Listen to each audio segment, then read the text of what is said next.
Thursday, last day of August. Can you believe it? I could believe it, yes. Because the calendar says August 31st. Wow. There it is, right there on the calendar. Last day. So everything you wanted to get done in August, and you've been putting it off. Uh-huh. You got to cram it all in today. Am I right, Scott? Oh, yeah. Cram it all in. Yeah. Oh, cram it hard Just today. cram it hard. Yeah.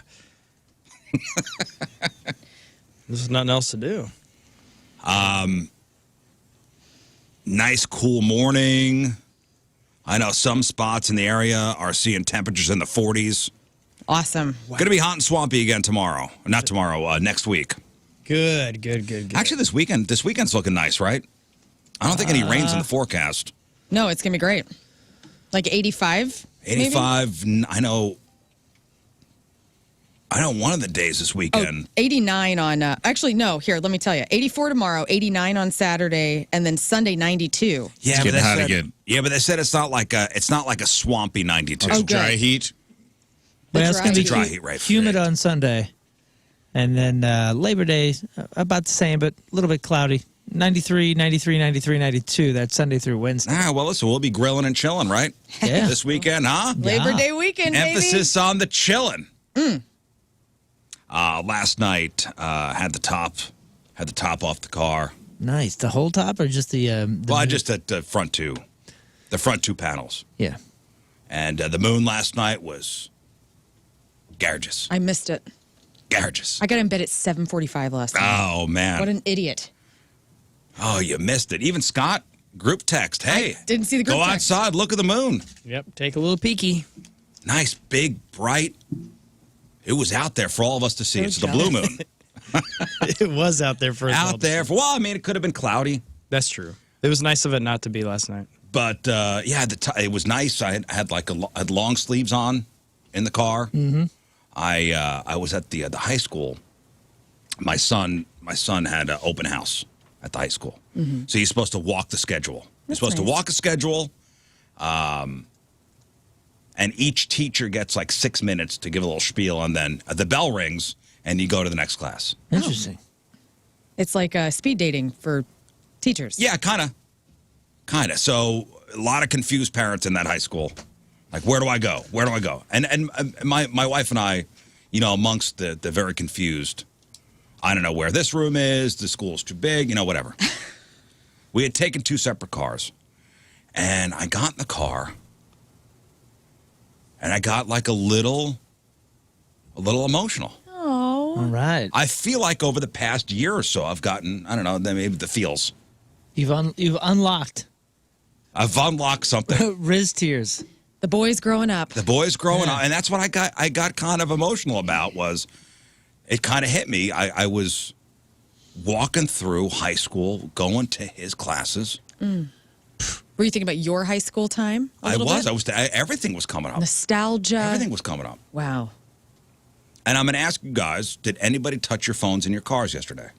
That's a negative, sir. No.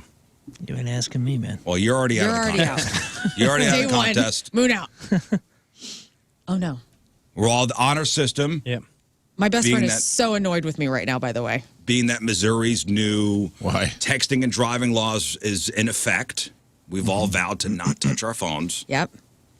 My best friend's mad at me because our Marco Polo schedule is now messed up because I can't switch it over after I watch her. I put her up, I watch hers, but then I can't respond until I get home.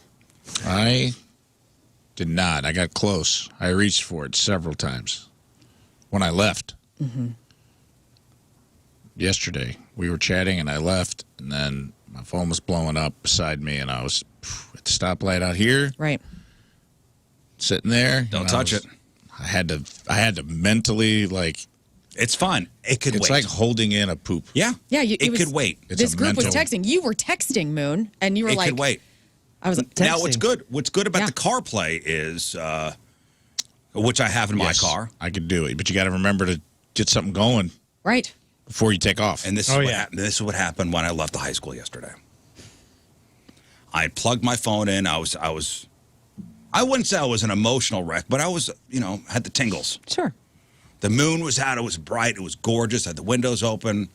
Leaving the high school, I plugged my phone in and it never connected to the Apple Play. Oh, no. So now I'm in motion. I can't pick up my phone.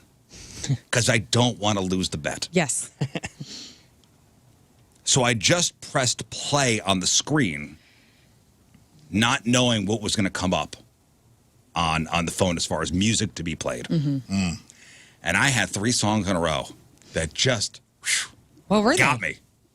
Emotional roulette. That just got me as I got the feels going. Coco's Remember Me. This song comes on. Rock the cash. Anybody remember this song? Oh, God. Forever Young. Oh yeah. What? Young Hot Turks. Legs. Oh yeah. Oh yeah. Hell of a soccer player, too. What's that song? Rod It's like, Stewart. bring over some of your old Motown records. What's that song? That's a good song, too. Even stuff with the faces. Oh, yeah. Yeah, man. The rumor was the dude had a soccer contract offered him. Oh really? Oh, really? Like a legit. I think it was Newcastle.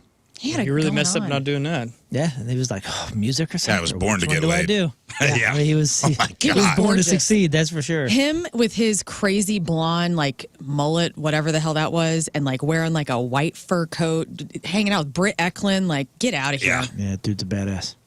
I worked with a dude that was banging Who's he his married ex-wife. to? Rod Stewart's ex-wife? Yeah. He was married to the, she's in movie, Rachel? Yeah, that's who he was banging. She married Ellen McPherson. Rachel, for a no, it while? was Rachel Rachel. something. Rachel. She was in some videos. She was in a movie where she gets out of the car. Rachel Hunter. Rachel Rachel Hunter. Hunter, yes. Rachel. Yes, thank you. Rachel. She was like Rachel 3 feet Hunter. taller than him. Gorgeous. Rachel. There'd be Okay. pictures of him on the red carpet. She's like 3 feet taller than him. And I'm like, this guy, Yeah. Master swordsman. master. Well, if you write a song like that, Yeah. I get it. Dude, those words are awesome, too. I get it. Okay, so Rod Stewart's Forever Young. I got it. I mean, I got the stereo at 11 at this point. I got the top off the car, moonlight. Tears are at 11, too. Tears are welling Oh, up. dude, she was in Stacy's mom. Oh, that's right. really? She was, yeah. Oh, okay. Oh, the Fountains of Wayne song. Yeah. And Rafe, I don't know what happened, but this man showed up. I could say, Certified freak. It was on his phone. that already. would be funny. Oh, no, it's I know a what's your song. prediction? I think Jackson Brown these days would have put you over the edge. If Jackson Brown these days would have came on, that's the ultimate reflective dad song. You'd have pulled Harry over to the- Chapin's Cats in the Cradle came on. That would have been- yeah, which is in my phone. That's a little and too on the nose. And I was fully Yeah. expecting it. No, I needed something. It's I going to be needed something like, petty. It has to be something that sneaks up roaster. on you. Cats in the Cradle, you'd have been ready for. You'd be like, oh, of course this is going to come on. It has to be one that sneaks in the back door. No, after the Seeger song ended, I looked up to the sky and I said, I can't, don't give me another one of these songs. Give me no more, please. So as I'm turning into my subdivision, thank you. Los Angeles movie with, or a New York movie with Kurt Douglas or one of those guys. Lost in New whatever. York? What is that one where Escape he's... from New York? Yeah, Escape it looks from like New the York, same that's thing. it. Yeah, it does. It Yeah, does. Lost in New York's Home Alone, dude. That's right. That's right. It's a very different movie. Same Equally- outfits. equally scary. Post-apocalyptic hellscape. Yeah. And here's They do Kiss. both meet a pigeon lady in them. Heck yeah. And here's Kiss walking in furry boots. Walking in furry boots, ready to save whatever. It's good stuff. But that was my night last night. Quite emotional. And 3 excellent songs came on in a row. Yeah, it's pretty amazing, man. I'll tell you what, when my oldest daughters went into high school, I didn't get. We did the mac and cheese. I don't think I've ever had their mac and cheese. Is it good? Is it watery? No, it's not super watery. Kids like it. Moisty. Got au jus, I think you add a little pepper to it, and then it makes it. au jus, and a lot of horseradish. Yeah, Sauce. you got to have the jus. You got to do the jus. Did you teach her how to, you dip, or did you pour the jus? Dip. Yeah, you Dip dip. and drip. Dip and We drip. did a song. We turned it into a song. You dip and drip, and you ate in the car? We ate in the car. Okay, and so she liked it. She did. Said it was good. So I told her I didn't discover it for like the first 5 years I lived in this area because the name, I didn't get the Lion's Choice kind of sounded like a grocery store for guys who identify as alpha males. You know what I mean? Like it didn't sound, I didn't get what it was. I didn't make the connection. Like Lion's Choice, like alpha You shop at Whole male. Foods, dog? I go thought to Lion's Choice. I'm not a sheep. I never thought of it. I'm not a sheep. So it was like, You go to Sheep's Choice. Yeah. I go That's to right. Lion's Choice. They serve tofu at Sheep's Choice. I like it. I always thought it was the Lions Club International thing because I'd come over from Springfield, you'd see it, and I thought it was somehow associated with that. Oh, yeah. Actually, the first fast food place I ever went to was the Lion's Choice right here on 270. 270 and Olive. Sands drive-through. Sands drive-through. My buddy Mike, who lived here, when I moved here, he goes, you got to try Lion's Choice, and that's the first one I went to was the Lion's Choice here. I went by myself with solo mission, didn't know how to order. Are you talking about your buddy Mike, who's from here but lived in New York and did radio? Yeah. Because I ran into him randomly at that same Lion's Choice. He must have been there all the time. Yeah. Dang. What do you mean you didn't know how to order? Like you didn't know how to add? I didn't know I should have gotten the jus. I didn't know. Right, seasoning on the extra fries. Seasoning. I didn't know what to do. Right. And I was too embarrassed to ask anybody. It's like going to In-N-Out if you go to California and just ordering straight off the menu. Right, right. Like you don't know to animal style and all that stuff. Yeah. It doesn't say it. Right. That's the secret menu. Which honestly, probably every fourth email that we get on the show is, hey, I'm going to this place for the first time. What is the order? Because like Rizz is saying, sometimes you walk in and you know there's a menu, but you know that there's a way to do this that the locals would tell you. Right. I've had so many people Taco John's me what they want, what the order is, exactly. and then I send it to them, and then I'll be like, "What'd you get?" Never what I suggested. Thank you for wasting my time. When I told you what to get, I mean, what'd you get? Like, oh, I actually got just two tortillas rolled up, empty, and I snorted them, and I'm like, okay, was it Why'd good? you ask? And they're like, yeah, well, it was pretty good. And I'm just like, all right, well. Why did you ask? I'll say the last time I went to Lion's Choice, it was the one in the Valley. Yes. Dude, maybe I just got a bad batch or whatever. It was so salty. The sandwich? Everything. Everything was salty. Did you ask for extra seasoning on your fries? I think they may just throw an extra seasoning on there. Sometimes that happens. Because that seasoning is so salty. And if you use too much, it almost ruins it. Yeah. Mm-hmm. Yeah, I was like, damn, dude, it's like the desert in here. So dry. And, being the Lion's Choice expert, there are differences between all of them as well. Really? Oh, my goodness, yes. Back in the day, even like some of the Dr. Pepper fountains, there were some that had the syrup. Dialed up a little bit? Dialed up a little bit. That South County, that South Limburg one, best Dr. Pepper in all the tri-state area, I'll tell you. But there is something to be said for each one having slight differences. Sometimes in the sandwich preparation, like if it's seasoned or over seasoned or whatever. Sometimes in the how many times am I going to ask for extra seasoning on the fries and not get it? Yeah. I'm talking to you, Hanley. Because boy, oh boy, are you not listening when I say seasoning on the fries, please. And then some of them are a little bit more well done sometimes. So it depends on the location. Well, they had brought us maybe last year, the year before, like they sell the seasoning in a shaker. Yep. I think you could buy it at Schnucks and Deerbergs, whatever. So oh, cool. So I bet you this would be great on roasted broccoli. Yep. I did too much. That's on you. I know. I did too much. Damn, dude. I don't know if it's MSG in there, if it's just pure salt. I don't think it's got like celery salt. It's got and then regular salt and some other salt. I will say, heavy celery salt. We went to the one on Chippewa, and they recognized her. Oh, really? And she was as Tammy. Trailer Trash. Oh, yeah. And we went through the drive-thru. They recognized her voice. So the girl was like, you sound familiar. Yeah. And we got to the window, and the girl was a fan. Aw. Came out, got a picture. So now I'm like, well, they're going to doctor this up. They had to know that she was doing a mukbang because they were a big fan. And they might have gotten a little carried away. So you think they may have... Mine was very salty. Over-seasoned? My king was it was still good. I love salt.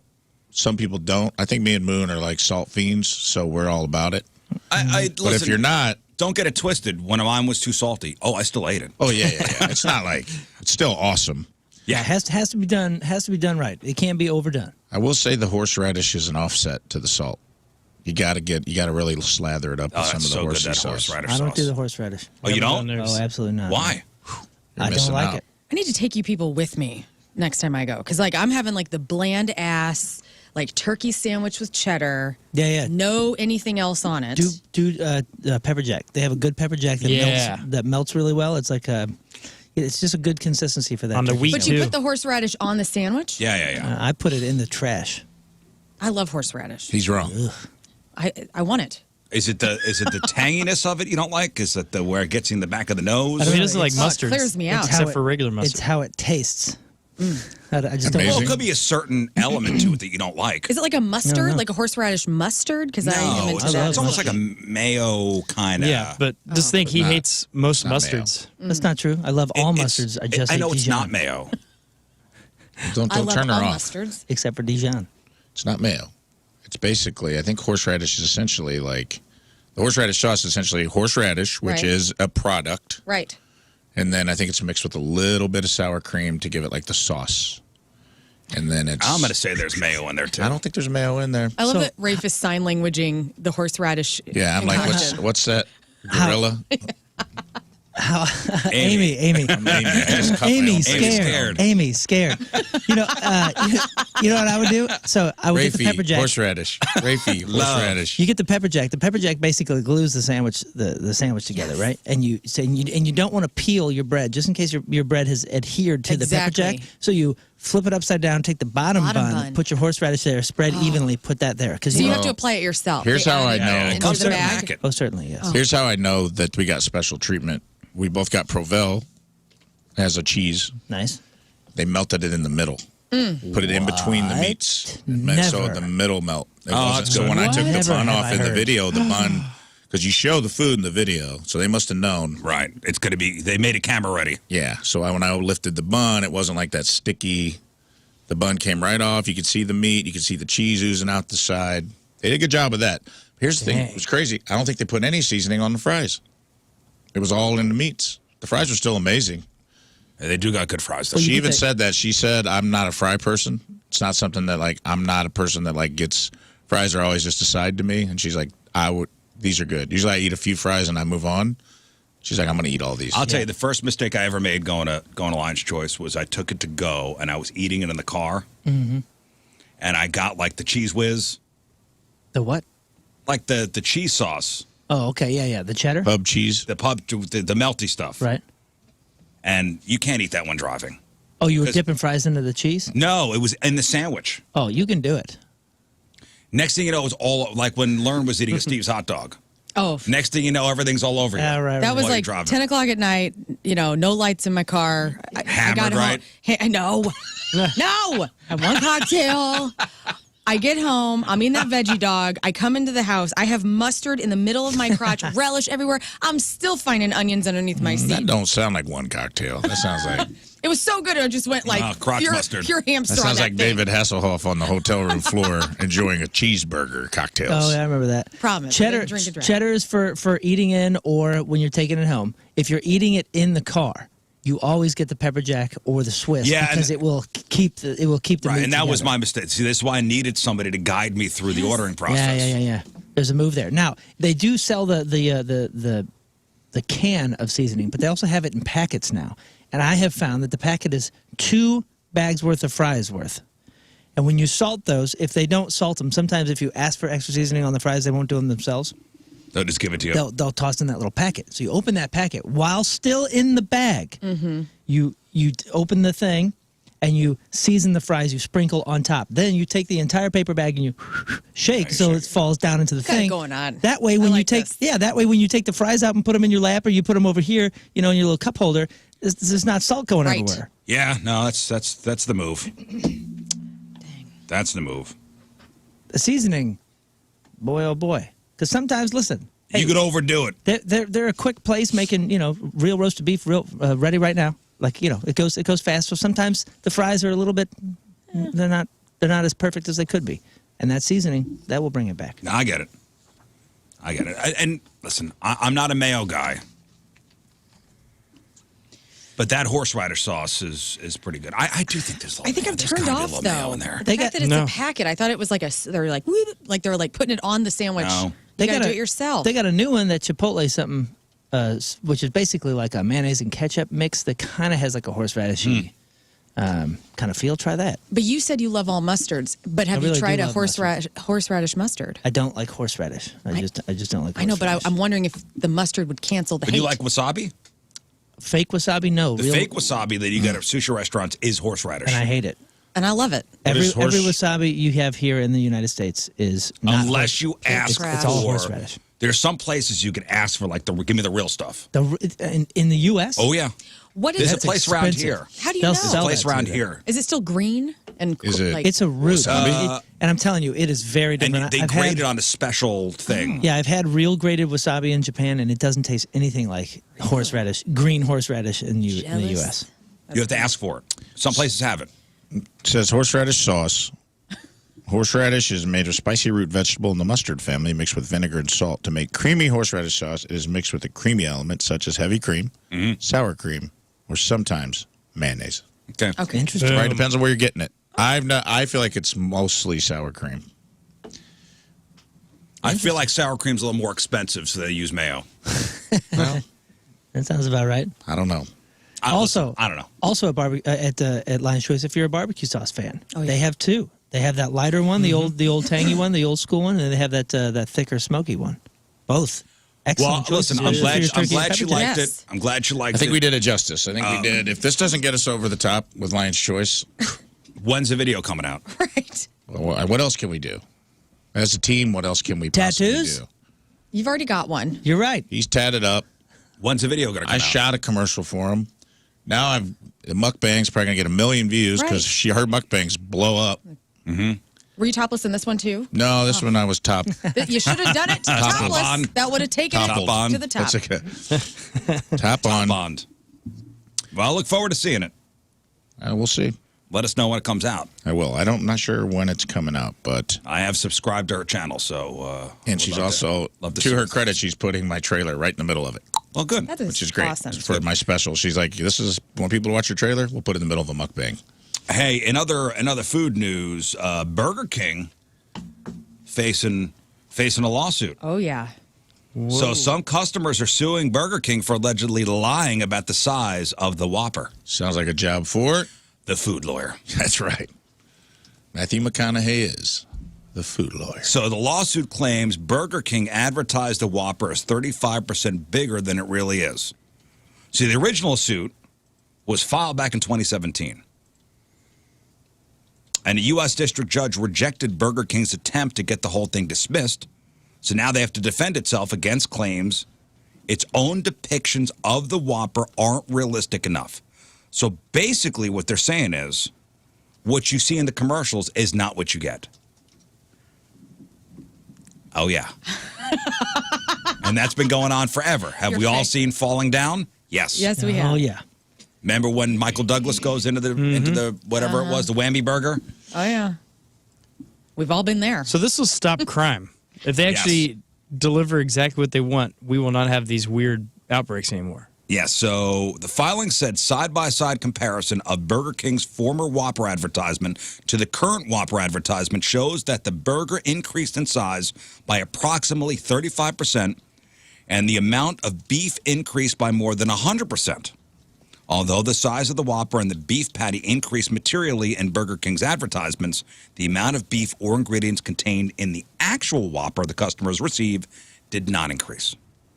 This is like the Fireball thing, right? Like So basically, customers in the proposed class action lawsuit said advertisements and in-store depictions, pictures of it, show the burger features ingredients that overflow the bun. right. But when you get it, Isn't this just advertising, though? I mean, like, everything that is advertised is inflated to make it look as amazing as it possibly can, because there's the possibility that maybe it will look like that. But you ever watch, like, food stylists work? yes, So if they're showing a burger on TV and they show, like, the little piece of, like you see a little mayo underneath Yeah, it's the dripping. bun, it's usually glue.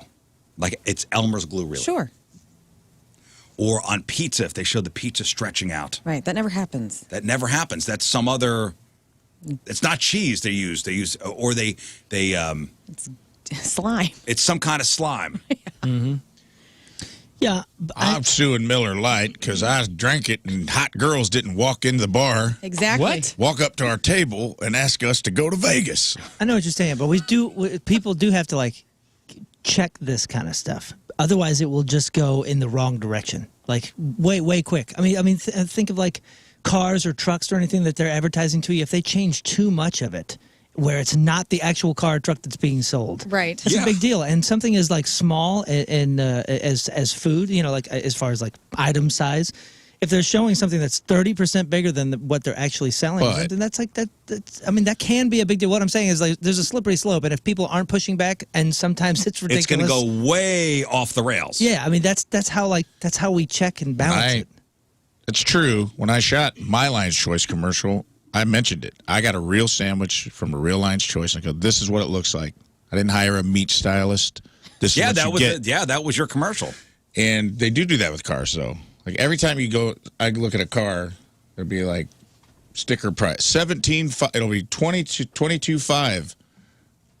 But and then in the little small print at the bottom would be like model shown $45,000. The base model is 22. Yeah, they ain't showing you the base. But what they show you on TV has got every bell and whistle that's going to up the price by $30,000. Yeah, but like when I look at clothing online, normally models are modeling all of the clothing. So they have they're making the clothes look as good as they possibly can because they themselves look great. But then I look at it and go, oh my gosh, I think I could pull that top off. You know what I'm saying? Like I think I could wear that same shirt that this lady's wearing and it would look kind of okay on me. Like I'm very aware that like, yes, this gorgeous woman is modeling something. When I get it shipped to my house, I'm not going to automatically turn into that woman. Right, but what Moon's saying is it's going to go so far, the deception is going to go so far, you're not getting what is being advertised. Yeah, it's kind of like something so totally different. How everyone's talked about random food products. Cereal's a good one where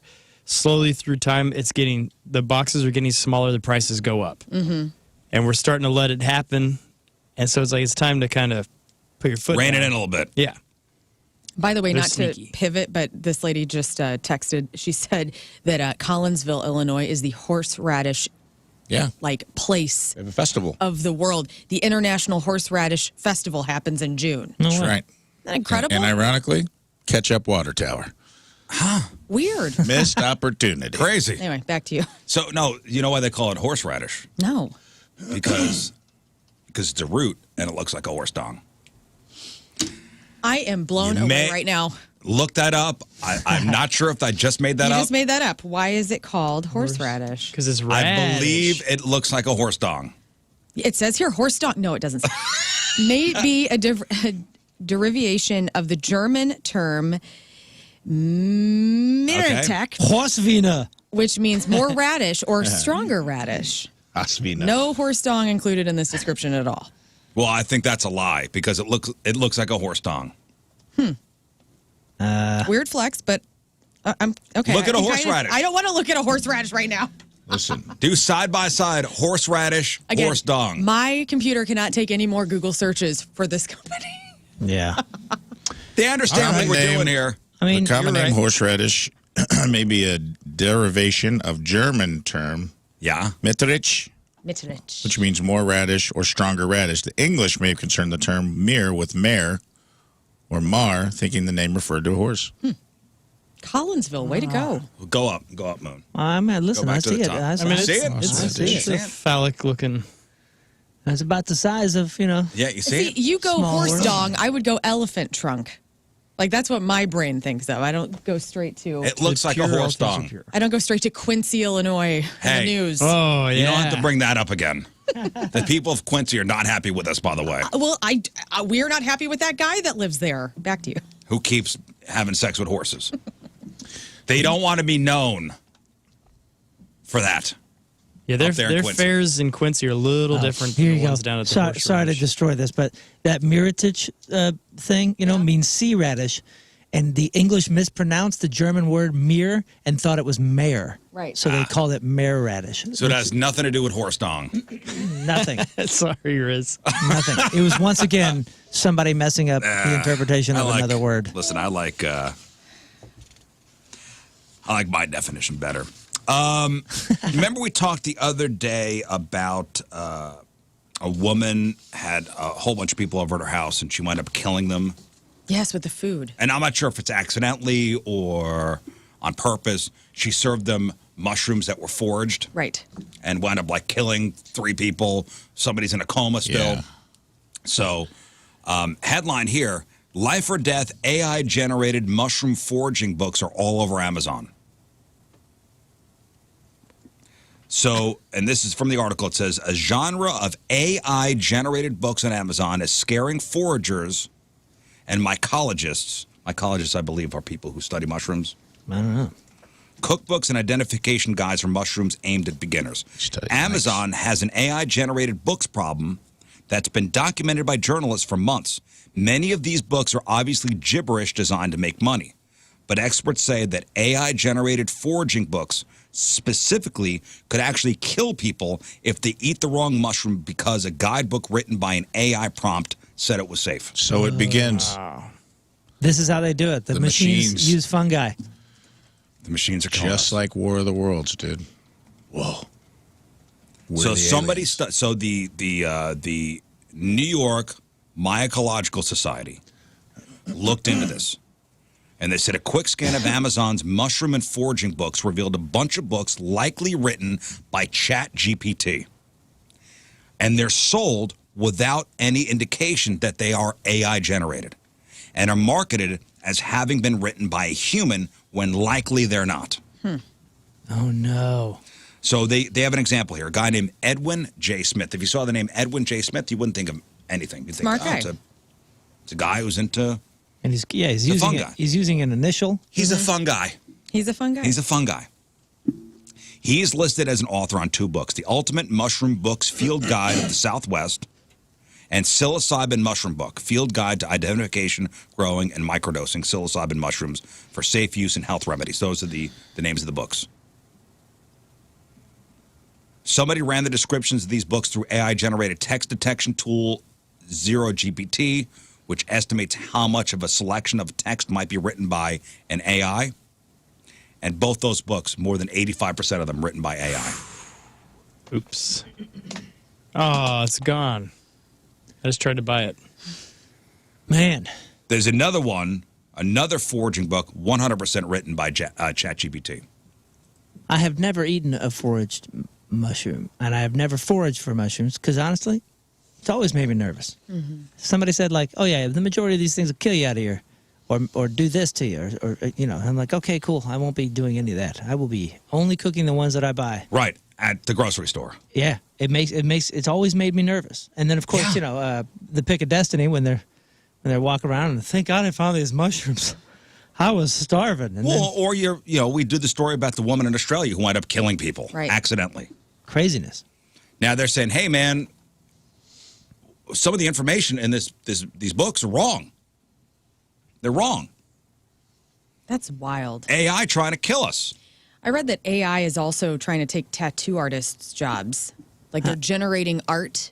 How's that? Wow. Like, you know, you go to a tattoo parlor and you're like, all right, I want this kind of design. They go in the back and they draw something up and they bring it out to you and you kind of go back and forth and figure out what exactly you want.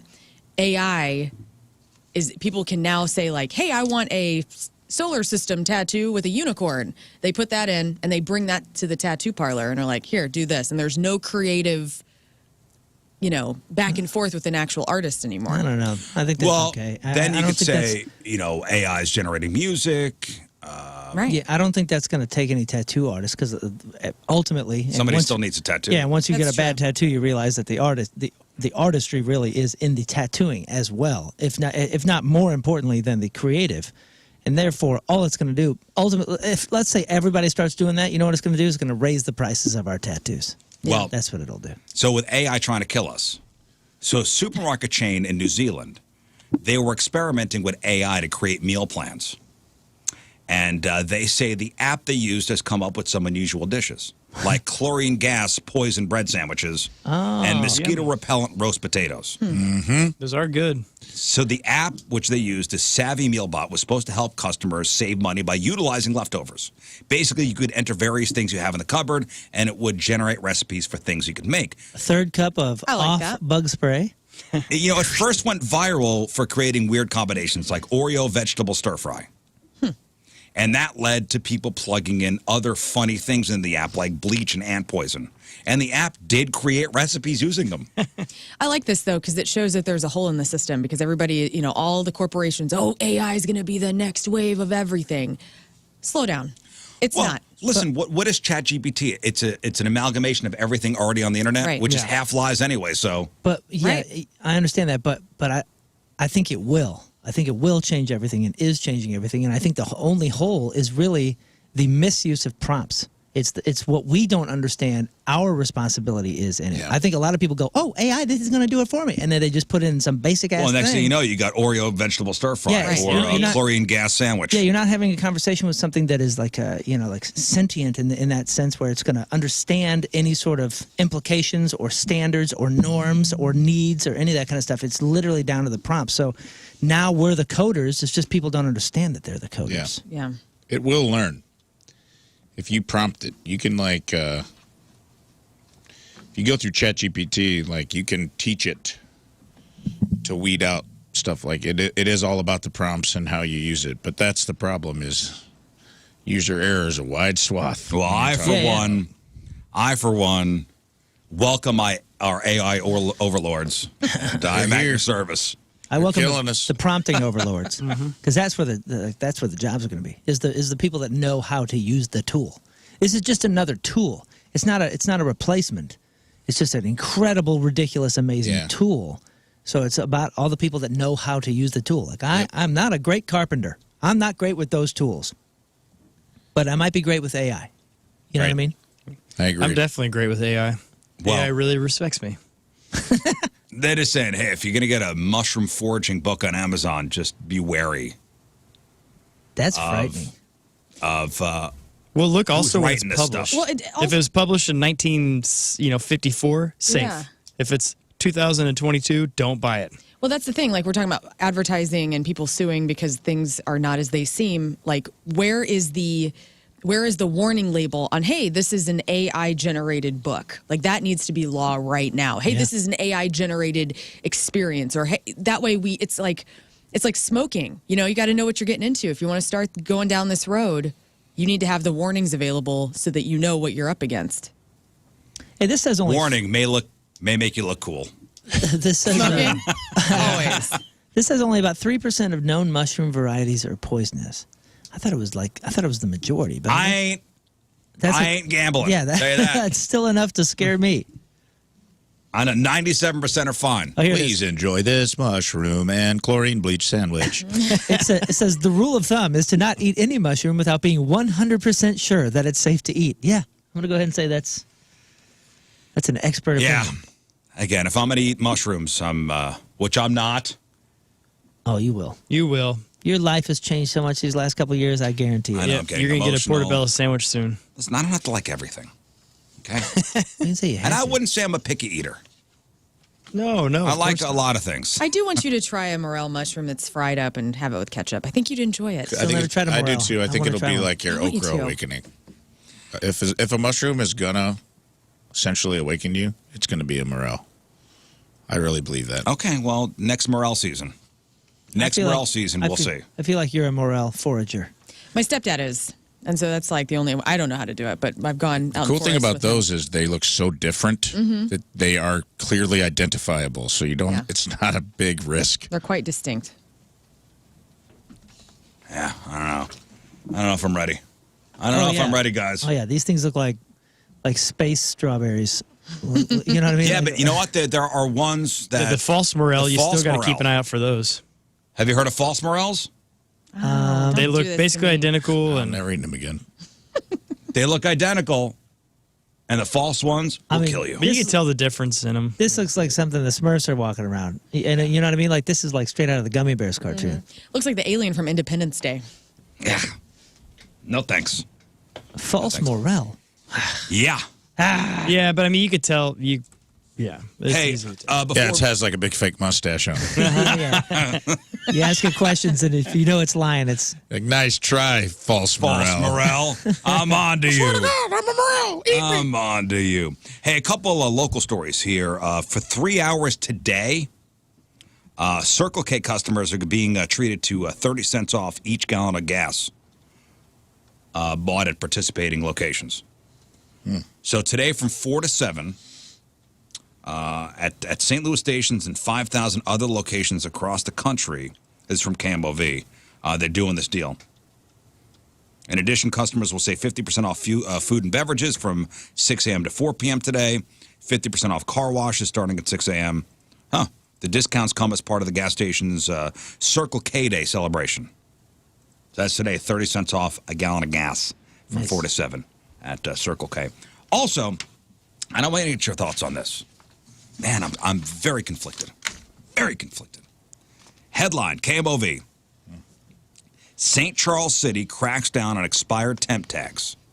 Asks residents to help report them. Whoa. City of St. Charles launching a new initiative to crack down on the number of cars with expired temp tags.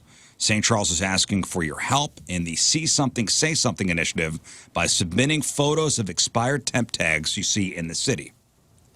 The mayor of St. Charles says although it is now illegal to use your cell phone while driving in Missouri, he's asking people to safely take photos of expired temp tags. The mayor says he wants people to take those photos when they are safely stopped, of course. If they're a passenger or if they walk by an expired tag. I just hope this is a great way to catch dummies that are using their phones still. And it's like, you're obviously using your phone while driving. Gotcha. He says, here's the mayor. I paid my sales tax on my car I bought. Why don't you have to? People say they can't afford it. I'm following a BMW with a tag from 2019. At some point, you have to pay your sales tax. Twice. The state you paid it at the purchase. You'll pay it again. That personal property tax is what everybody's probably avoiding. No, it's a sales tax over here. It's a sales tax. Yeah, when you buy a car over here and license it, like you don't have to pay the sales tax until you get your plates. And this can all be fixed if the state just changes the law and makes you pay sales tax at the purchase. I thought they did. I thought they did that. Well, no, you can now one of those put things it in that, your loan or something. It's probably one of those things like, hey, we passed this, and it'll take effect in 2031. Right. I thought we passed this thing. I can't keep up with it, but I know, like, this is weird. Here's why I'm... The whole narc and neighbors thing? This is why I'm conflicted. Narc on your neighbors. I'm telling. That's what I feel like it is. We need to cut the funding to the Chesterfield Police Department, to me, if that's all... This is St. Charles. Oh, St. Charles, my bad. Sorry, Chesterfield. Never thought I'd say that. Easy. Got some friends out there. Never thought I'd utter those words. You won't be able to drive around there anymore. I can't now. Rafe Williams. When I roll into Chesterfield in a 96 Jeep Grand Cherokee, they pull me over just on spite. Right. What's going on here? You're like, you are... Oh, I see a broken taillight as he's You're hurting our breaking your curb appeal. You still got the Cherokee? I still got it. Oh, sweet. Never get rid of it. In fact, it's alive again. Brought back to life, huh? Sunk a little money into it. Got some tip tags. Oh, yeah. Got classic car tags. All right. So again, okay, I understand, seeing the expired temp tags. You go, come on, man. This is 3 years out of... First of all, have you not been pulled over? Right. Yeah. Have you gotten away with this for so long? What if they're just good at the waterworks? What if they had been pulled over and they're like, oh my God, I'm on the way. Then I'm so sorry. If you're that good at acting, you deserve it. There's bigger problems. I get the, man, it's annoying to say. I paid my sales tax. I get what the mayor's saying there, but on the other side, it's like, what are you gonna tell on somebody? My perm tax, because they're not temp tax, they're my permanent plates. They're getting ready to expire literally tomorrow. Oh my goodness. So September, I have to get. I guess you have like the entire month to get them replaced. But yeah, I'm going to be illegal as of tomorrow. Wow. So somebody's going to turn me in, I guess. No, you don't have temp tags. I don't, but I have permanent tags. My sticker is expiring. Don't go into St. Charles. I'm not. A bunch of tattletales Staying over away. there. Yeah. Yeah, I'm not a fan of the telling on your neighbor kind of thing for such a small. Yeah. I'm telling. I feel like it's the hall monitor. Going, where's your pass? Did you ever find out if we pass that thing where the state will just? I thought we taxes? talked about it. I think we did talk about it, but yeah, the telling on your neighbor thing it has me uncomfortable. Yeah, but where's the line with that? You tell on your neighbor if they're beating their dog, hopefully, or you tell if they're beating their kids. yeah, but that affects that. That affects somebody Human. else. Well, yeah. I guess if they get in a wreck with temp tags and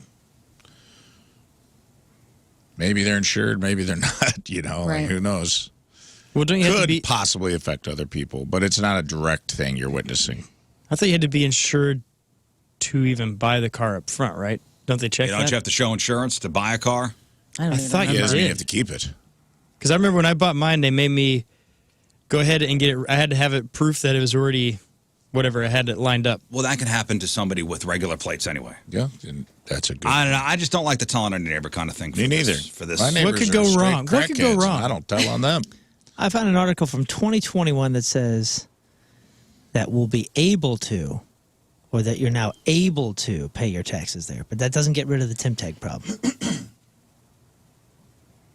I don't know, man.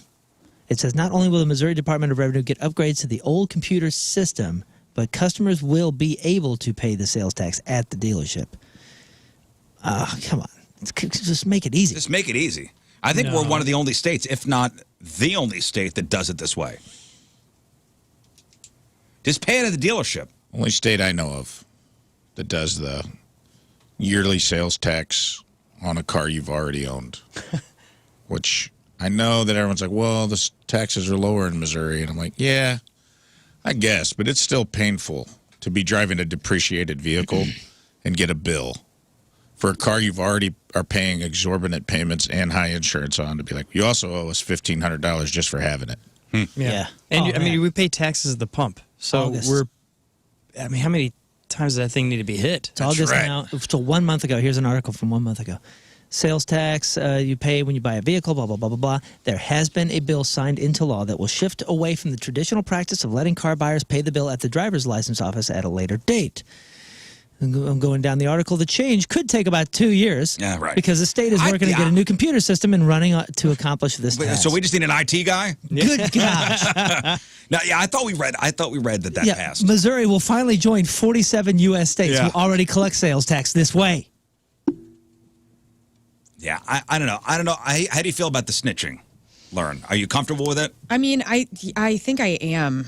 You're okay Because with snitching? I think I'm okay with it because, Nah. I mean, if you're going to do it for something incredibly horrible, right? Like you would do that. Like if you saw somebody abusing I somebody would else. not put this on the same level Well, no, of course not. I don't know. as abusing a spouse or an animal. But it does. Or a kid. It does make me mad that I went through. A lot of things make me bad. I don't know. I'm not going to. I did it. I'm not the richest and most able person in the America. I got my Temp Tax That don't make done. it right. I know. Yeah. I don't know. I am like amazed that people have things from 2019. Temp Tax Yeah. from 2019. It just says something about that person. Like what's going on? Like I speed up to look at like who's driving. Like what's going on with you? You know. Yeah. That So you can't do this. what's somebody you speeding and then somebody calling the cops on you for speeding? I'm sure that's happened. You go, mind your own damn business. My mom does that. My mom will say, we'll be on the highway. She's got a little Miata. Somebody will be speeding by. She's on the phone. She's Oh, yeah? JB's highway patrol. Hey, Yeah. has anybody in this room or anybody's It's a family highway patrol. I'm telling. Ever called one of those "How am I driving" 1-800 numbers? yeah. Oh yeah. Yeah, when people are texting and swerving and you don't. We have once. It was on tour. We were behind a truck that was clearly drunk, like a semi, and he was back and forth, even over the yellow and everything. And we were just Right. like, "Holy crap!" We had a trailer, so you can't really pass this guy. So our lives were in danger. So we followed this guy for a while, and then we're like, "We got to do something." There you go. And so we had one person call the cops, and one person called the 1-800 number. The 1-800 number went to like a voicemail that definitely had nothing to do with the trucking company. That's a life and death situation. I remember I'm just telling you the one time that I do remember. Well, calling remember one. a couple weeks ago, somebody was walking on the highway as I was coming into work. Right. Somebody was walking in the right lane. Yeah, I called 911. There you go. Yeah. Because that's, what do you mean, there you go? That's way different than somebody's expired license plate tag. Yeah. I'm saying if you're bored and you're annoyed, you're calling. You know what I'm saying? Get you on a wrong day when you're Not just. me, dude. When you're bored, do something else I'm not sure. instead of snitching. Yeah, I'm not sure. I'm telling. Look, I'm not going to do I'm it. a never nude and I'm a never narc. Adding it to their. Narc, Rizz narc, dictionary. Oh, narc. Tina's a narc too, dude. She's peeking through the blinds like a nosy neighbor in a sitcom, That's- telling on everybody. right. I'm like, you're a nosy Parker. Get out of our. As long as my crackheads stay on their side of the street, sweep their alley, don't come in my yard, whatever, dude. Yeah. Having a government leader, though, ask us to tattletale, it definitely makes me think of that song from Muse called Compliance. It's just genius. I called the cops to come get. One night, the crackhead got a little too cracked out, and he was starting fires in the alley, and he was trying to set a mattress on fire leaning up against a building. And he had a yellow mop bucket that he was making a fire in. It was like 2 o'clock in the morning. I went outside to let my dogs out. I just got home from a gig or something, and he was just tweaking hard. He had 3 separate fires. He was pulling trash out of the dumpster and starting little mini bonfires all over the alley, and it was by people's garages and stuff. I mean, like, that's like arson. Right. Yeah. Right. It's a life or death thing. And I still, before I called the police, I go, hey, quit starting fires, crackhead. And he goes, huh? It's my property. And I go, that makes no sense. And he goes, it's like burning leaves. And I go, well, also a thing you can't do in city limits. You're not making a good argument for yourself. Stop. I might quit lighting fires. And then I called the cops, but I went out there because I didn't want to be a little anonymous narc. I wanted to let him know this is the face.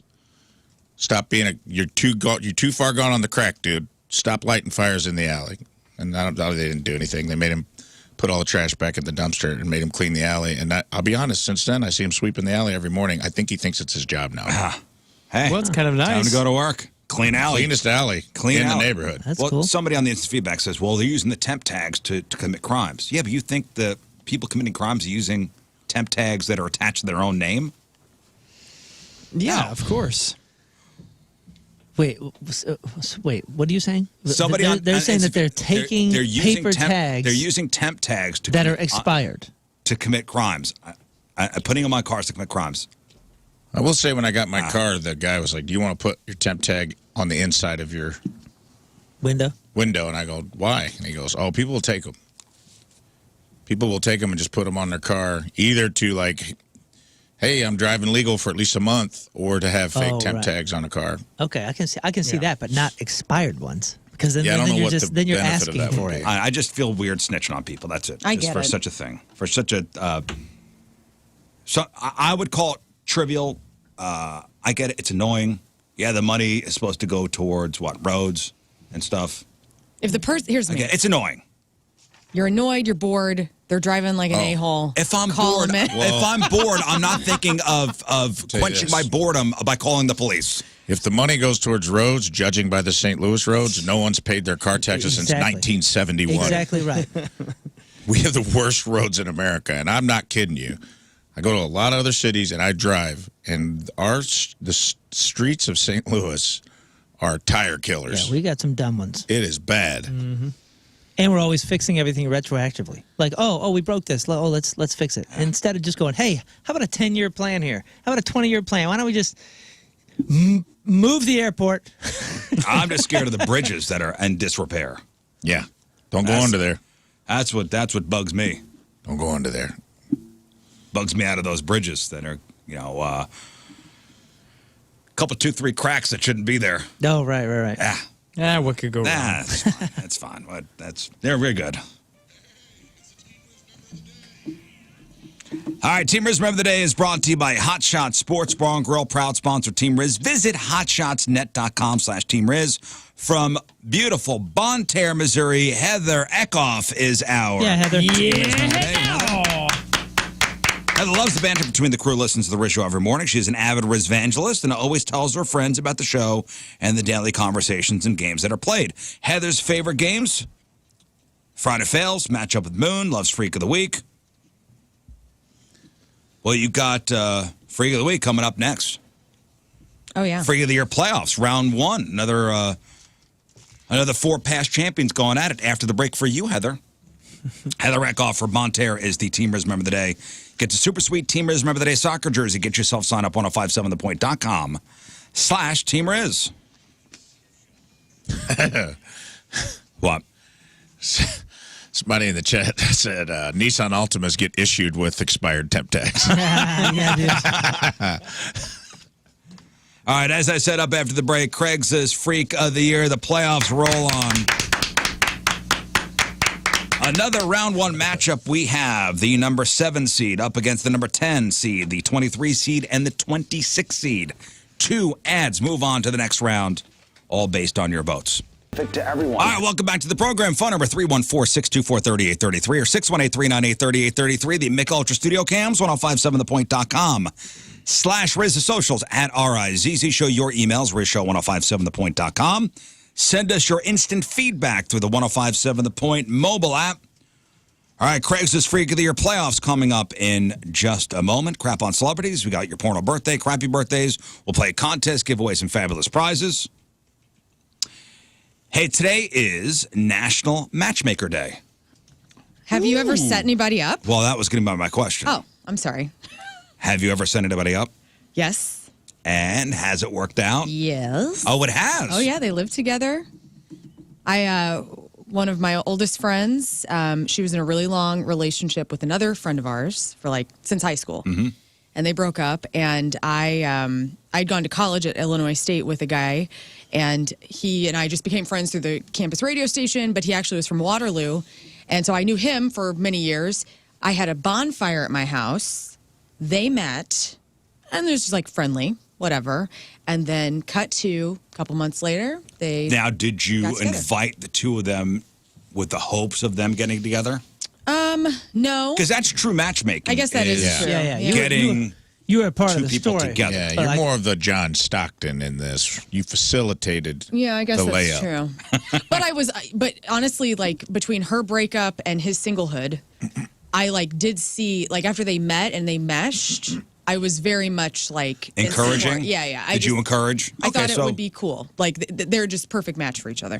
So your friend, did you go, hey, what'd you think of Sal? Yeah. Oh, so you helped. So I had Yeah. a lunch with the guy, and I was like, "What do you think of my chick?" My wife and I did set two friends up. It did not work out, Oh, bummer. and we vowed to never do it again. Straight setup. Harold, setup. I want you to meet Wanda. I think you guys would be great. Here is. They knew they were coming to meet each Here's other. Wanda's information. Here's Mike's information. Yeah. Right. Harold, yeah. Get together. Because you can see something that could work. It went horribly wrong. Yeah. And then we vowed never to do that again. Oh, Good man. call, dude. You know what? And I said, this is meddling. We don't need to meddle. The other thing that sucks about when you get match made, you find out what the matchmaker thinks your league is. Yep. Yeah. And that can be crushing. Dude, I had that experience happen in reverse and it had nothing to do with, I think this person thought that they were a higher number than they were, possibly, but I wasn't even thinking about numbers. I just thought these two personalities who have not really crossed paths would really mesh. Mm-hmm. And I was sitting there talking to this gal, and she's like, I'm just looking for somebody that's kind of serious. And I was like, you know what? Do you know so-and-so? And she was offended. She was offended that I considered this guy for her because she thought she was well above. Right. So out of her league. She thought that that she was out of his league, and that I was insulting her, and I was just like, okay, cool. I guess I'll never. Yeah, I'm done with this. I'm done. I don't need to I don't meddle. blame you. Good God, It's murky water, dude, because you will get into. If you play matchmaker, somebody's going to be like, what? Yeah. Yeah. Well, yeah, man. Yeah. Yes. Okay. Fine. She's got an eye patch, and a little bit of a rash problem, but I thought your guys' personalities would hit it off. Right. Just I hate you, man. You're out of my life. Yeah. The couple we set up, and they did date briefly. I think they tried to make it work, but it didn't go great. No offense if you're a fan with a horrible rash and an eye patch. We still love you. Just wanna put Get that there. out there. Yeah, and there's somebody out there for everyone. There is. Absolutely. You know what? It might be me. Just don't ask me to help you find that person. That's right. The only other time I tried, this was an amazing experience too. We were at a wedding, and it was weddings are a perfect time to have these conversations because there's always a single gal that is awesome and it doesn't make sense why she isn't with somebody or vice versa with a guy. And this gal was talking and she goes, I'm just looking for this guy. Here's kind of my style. And she's like, this gal's got it going on. Badass career. She's gorgeous. She's got style. She's got everything. And I had a friend that just recently got divorced, probably a year before that. And I go, oh my gosh, you know what? I think I have the absolute perfect guy for you. I mean, this guy is one of the best people I know. He's a gentle dude. He's amazing. He takes care of everybody around him. He's got great kids, like blah, blah, blah. And then I stop myself and I go, oh, man, you know what? I take it back. I don't think he's ready because he was so hurt by this last gal, so hurt. And I go, right when I said, I don't think he's ready. She goes, are you talking about so-and-so? And she blurted out the name. Now, these two have no reason to have ever crossed paths, like very different universes. And it turns out she went on a date with this guy 2 weeks before. World. And she goes, he is perfect, but he's still not ready. He's damaged. And I was like, oh, my God. Well, our problem was... At least you were right. I nailed it, dude. These two are made for each other. Yeah, it just didn't work out. Timing wasn't right. Our problem was it was unrealistic. So somebody my wife worked with and one of my friends, like, oh, they're single. They would probably match up together. It was they didn't want the same things. One wanted a long-term relationship. The other didn't. And we sold him as, oh, yeah, he's probably the guy for you for the long haul. And he was not. Oh, I see. At least he was upfront about it. Did you know that? Did you know that he was just looking, you know? Yeah. Oh, you did? Oh, you dummy? And it was kind of like, you set her up for failure. Yeah, but I thought it would change. Yeah, you can't change him. Every guy says that. Oh, cool project. I thought he would change. In your defense, a lot of guys say, like, I'm not looking for anything serious. And I've had so many of those guy friends of mine that are so full of Fine, it was my old roommate, okay? Okay. Yeah. Thank you. There's a lot of guys that say that, though. They'll be like, oh, I'm not looking for anything. And then 2 weeks, like, I just love Cheryl, man. Like, I don't know. She just hits And that's what I thought it was going to be. Guys, I love her. And we tried to set him up with a woman who, great job. Yeah. She's a little older. Nice. 75. She wasn't in a walker yet. Okay. Wasn't using one yet. They just wanted different things, and it didn't work. And we just said, we're never doing this again. Have you ever gone on a blind date? Mm-hmm. You have? Oh, yeah. Oh, man, I would never. Yeah, I have as well. You have? Oh, yeah. Like you met somebody? My aunt. It's always an older family member trying to do this. Whoa, man. And this is my favorite aunt, and she and I are like this twin souls, okay? And she's like, this guy, she was telling me this guy, like, she's like, he's got long hair, he's a rocker, he plays music, he goes on tour, you're going to love him. So a bum.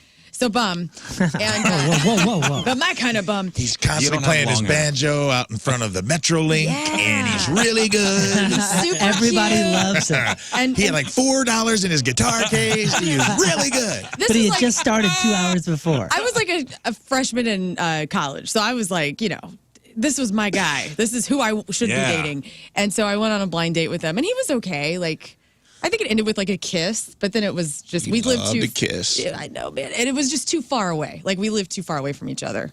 That was the problem? Yeah, I think so. So maybe not she that was bad. right? Like She could have been, yeah. Oh, wow. I thought you were going to That's say, cool. like, she was way off base. No, he was cute. I mean, everything. I mean, it checked like, and I love guys with long hair, so it was like long hair dude, guitarist. Not my favorite. I'm a drummer person. I like drummers. But no, he was cute. What about yours? Not even close to that experience. Hurt Who my set you feelings. up? My mom. She tried to, like, and another aunt, and didn't tell me. I went on a blind date that was truly blind. They're like, hey, come to this restaurant. And then I got to the restaurant, and then they left me with this Oh, girl. my God. Wow. Like, we just thought you guys would hit it off. It was like a younger girl. Did she know this was happening? She knew. Who knows what kind of who knows what kind of wheeling and dealing my We're mom gonna was just doing. leave you guys alone. See what happens. Yes, Oh, and could it I be was any more awkward. Yeah. That was one. Holy and cow. Not my type at all. It's like the girl your mom wants you to marry. You know what I mean? Which is great, but it's not ever the girl you are interested in. She was super nice, not my type at all, not looks wise, not personality wise. And then I'm just like hanging out, trying to be polite because she works with my mom. She's like low-key work friends with my mom, so I can't just be like, I'm dipping. Right. Like, I'm out. Yeah, you I'm can't sorry. be rude. So I had to like hang out, and we had a good time. We had a good conversation. You know, I was nice. I'm not a total POS, but Oh, man, I would have been I was super furious, pissed. dude. I was furious because I didn't know. And then the second time she did it, she sent a girl to our house while I had the flu. Oh, And she brought me soup and a rose. Awesome. Oh. that is so sweet and a little weird. What? Talk about not your best foot forward. I had the stomach flu. And I'm like on our couch. Sweaty. Sweaty. He'll love it. Hollow-eyed and sweating and had like a puke bucket next Here's to the thing. And she's nice like, to meet you, Yeah. Rachel. Still trying to kiss? yeah. He'll You love still trying it. to kiss her? Yeah, her name was LaDonna. You know, though, if you looked good, like in that state, I mean, she might have been into it. Like if you could have pulled off that But let me look- tell you something. Also not my type. Again, swing and a miss by my aunt or whoever sent her. And I'm just like, why would you send her? I'm literally Dying. pooping myself and throwing up. And I just hear like a knock at the door, and I'm like, hello? Is that you, Grim Reaper? You know, and it's like this girl comes in. She's got like Dolly Parton hair, which was probably the only thing I would have been like, kind of like that. Yeah. I did kind of like that. Someone you've never met. Never met. Fancy. Never met, never talked to. And now she's like there. She did soup in a rose, and she's sitting on the. First of all, I'm contagious. Soup in a rose. Yeah. That was the original Kiss song. They changed it. It was Soup in a rose. soup in a rose, and you're gray. Yeah, I was gray. And it was, I probably looked like Seal in that moment. I did not look good. Oh. Sorry, Seal. Again, if you're Seal, you're just, there's somebody out there Hey, for he you. got Heidi Klum. He got the best of all. It's all good. But it was just like, what a wild thought to think that was a good idea. So that was like my second blind date. I was basically dehydrated. Definitely had skids in my undies. Just laying there shivering. Like, thank you for the rose in the soup. And she's just like sitting there and then trying to like chat me up. Get the hell out of here. She like hung out. And I'm like, You have to leave. we've all had the stomach flu. Do you want to entertain someone? No. How desperate was she in that moment? Like, How was the soup? Yeah. I don't know. I couldn't eat it. I couldn't hold keep it fluids. I couldn't hold Sprite down at Could have been that the point. best soup ever. It might have been. Oh. Here's some chowder. No. Thank you. No. I mean, Scott, it you was ever, nice. you ever go on a blind date? Not a real blind date. The closest would have been here on the, The show. one we set you up Yeah. with, yeah. Oh, yeah. oh, which was yeah. Oh, awesome. yeah, we did a whole dating game. I remember Dating that. game thing, yeah. Yeah, she was really sweet. I think she's a mom now. Oh, that's cool. That's nice. Listen, Little redheaded kid. Little redheaded kid with long, curly hair. Sorry for the sunburning. What are the odds? All right, now, ladies and gentlemen, it's time for the Craigslist Freak of the Year playoffs. Round number 1 rolls on. So we have 4 ads for you. Lern will read the ads for us. You guys will vote for your favorite ad via Twitter, at Rizzuto Show. The top 2 vote getters will move on to round number 2 of our competition.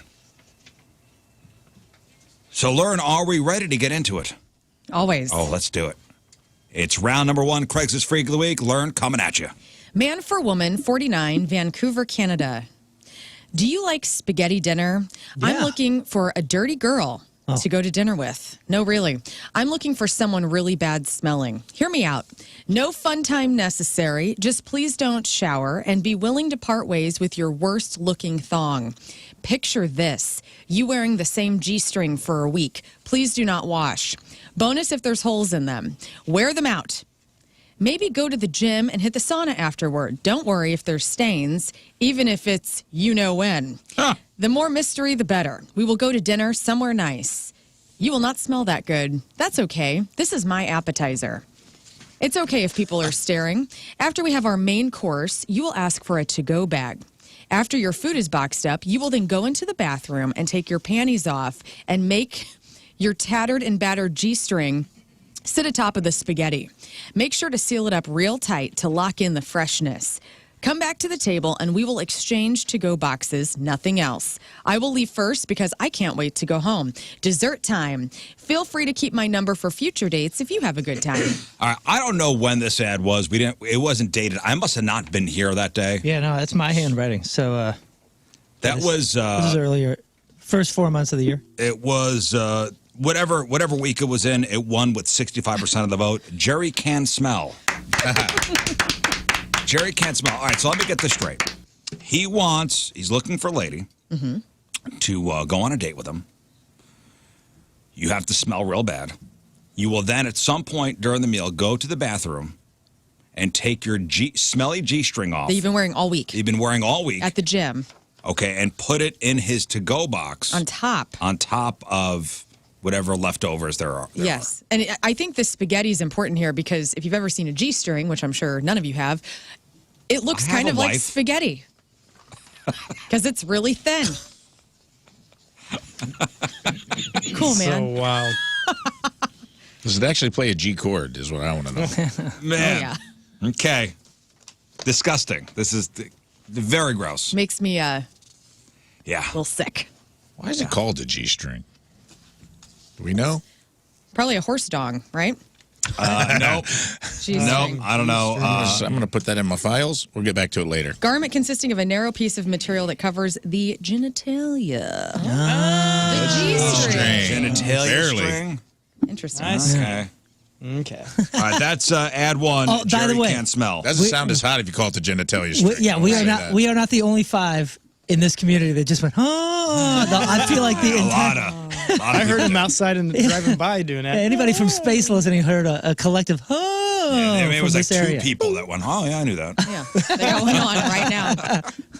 All right, that's Jerry Can't Smell, ad number 1 in this week's competition. On to ad number 2, Lern coming at you. Brokeback Mountain, man for man, 51 years old, Manitoba, Canada.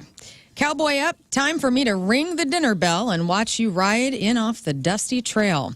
The chuck wagon just pulled up, and the only thing on the menu is pork and beans, pork and beans. Looking for my rough and tumble cowpoke, literally. This guy's in the right place, by the way. He's a guy looking for a guy living in Guyatoba. Yeah. Wow. I have over 100 heads of cattle and 200 acres of woods and pastures for us to explore while we also explore each other's physical limits. When you ride in, I will be wearing nothing but a Stetson, chaps, and a hunger to taste the lust that the prairie dare not speak of. I want to be saddled, bridled, ridden hard, and broken in like a bronc. I will chomp down on the bit and give you the ride of your life while you try to break me. I want you to be up in my chute in full Superman pose while I twist and turn like a bad little bucking bronc, excuse me. The only thing that is different is this rodeo is that I need you to last longer than 8 seconds. Once your bad little bronc is broken, I will do whatever my cowboy tells me to do to please him. Once we're done, I will fill your belly. We will go back to the chuck wagon for an old-fashioned picnic. Lay out the red checker blanket, and dinner is served. Salted meat, beans, sourdough biscuits, and homemade potato salad. Slop them beans and eat them right off me. Yum. All right. Winner back on May the 25th with 47.8% of the vote that week. This name is so good. That was the number, let me see, that was the number 23 Must have been a tough seed. competition week if that only won by 47%. That's a number 23 seed in the competition. Wyatt Slurp. That's right. Yes. Wyatt Slurp. Good name. So good. Wyatt Slurp. Okay, so this is a guy from Manitoba looking in front of the guy. He's a cowboy. And he wants you to saddle him, ride him hard, and break him like a bronc. And you acting out the Superman in real time got me good. Yeah, I want you to be up in my chute in full Superman pose. Hang on. You're there. I got it. And we're there. I got it. You're in the pasture. I got it. Okay, that's Wyatt Slurp. I don't think we need any more explanation there. I'm your Huckleberry. Oh, we're fine. Good to go. All right, on to our number 7 seed in the competition. Ad number 3 this week, Lern coming at you. Man seeking pregnant woman, 53 years old, Halifax. Baby bump and looking to hump. This is exactly what it sounds like. I am only aroused by pregnant people, preferably 6 months or higher, as this is when you will definitely be showing.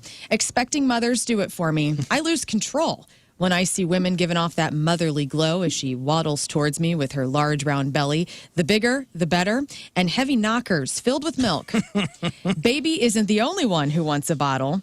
If I can put my hands on your swollen tummy and feel the baby kicking, that will really set me up for the next level pleasure and excitement. Ooh. Hearing this, you may be thinking I'm a weirdo who gets off on what's considered taboo, and maybe that's partially true. But after years of therapy, I realized I was the oldest sibling, and I lovingly watched my mommy prepare to deliver my younger sister, and that manifested into a fetish for me. At least it isn't full Oedipus complex. It's just a dude who thinks all pregos are his cup of tea. But if you look like my mom, that is not a deal breaker. In fact, it's a bonus. Oh. She had brown hair and blue eyes, so feel free to send pics. After we have sex, can we pretend the baby is mine? I can keep a secret. The real daddy doesn't need to know. All right. Very cool. There's a reason that's our 7th seed. I remember this one. Winner that week with 73.9% of your vote. June 29th is when we heard from Preg Barubi. Preg Barubi, a gentleman looking for a pregnant woman. Man, this guy's got a whole lot of stuff going on. Oh, yeah. The fact that he wants to, at the end, pretend the baby's his. The real daddy doesn't know.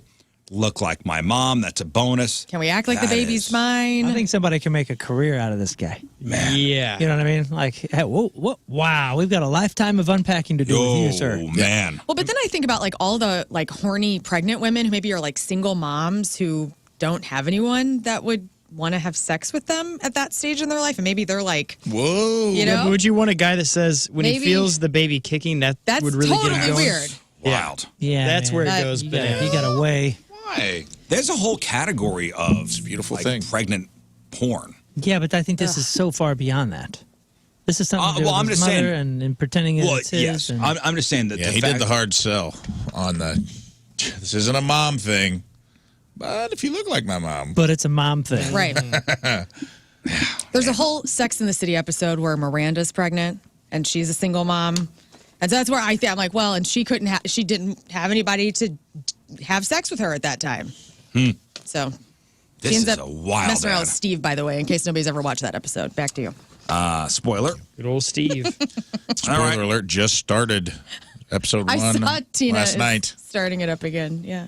All right, that's Preg Barubi, our ad number 3 in this week's competition. And finally, our 4th and final ad, the number 26 seed in the competition. Lern coming at you. Looking for my Goldilocks, man for woman, 29 years old, Ontario. Who's down for some Goldilocks and the Three Bears role-playing? Ever since I was a kid and my grandma would read me that book, I've been lusting after a blonde with huge, milky knockers, dressing up in a Goldilocks costume for me. I know the bears may be a stretch. We don't need to have someone dressed up as a bear because I got some big bear stuffed animals. I've actually been looking for a taxidermied grizzly, so if someone reading this has access to one, I would be very interested in buying it for the right price. As far as my Goldie girl goes, you need to be a natural blonde. It's okay if you have highlights, but honestly, if your hair is if your hair is over-processed and looks gross, you're out. Please send a picture with a timestamp, as I don't want to be catfished again. I've been hurt once.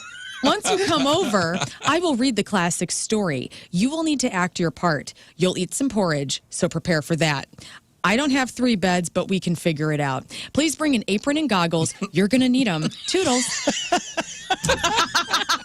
I remember this one. I love this one. That one's. This one's so good. I understand the apron, but goggles. You're Why? going to need them. Trust me, you're going to need them. But honestly, if your hair's over-processed and looks gross, you're out. I like this being picky. Right. Yeah, he's got good standards. All right, this was the winner back on May the 11th with 42% of their vote. Oh, this one, Rizzuto. That's right. Rizzuto! Yeah, that's Hell a good one. yeah. That's a grizzly bear, Rizzuto. Looking for his Goldilocks, a little role playing. Looking for a taxidermied grizzly. If someone's got one, be very interested in buying it. Toodles. That's great. He doesn't want to be catfished again. Lusting after a blonde with huge milky knockers. Yes. Okay, well, there you go. There are your 4 ads. 2 will be moving on to the next round of the Freak of the Year playoffs. You got nominee number 1, Jerry Can't Smell. Jerry Can't Smell wants some. He wants pasta and your underwear to take home. That's it. Smelly gross underwear. Then you got Wyatt Slurp.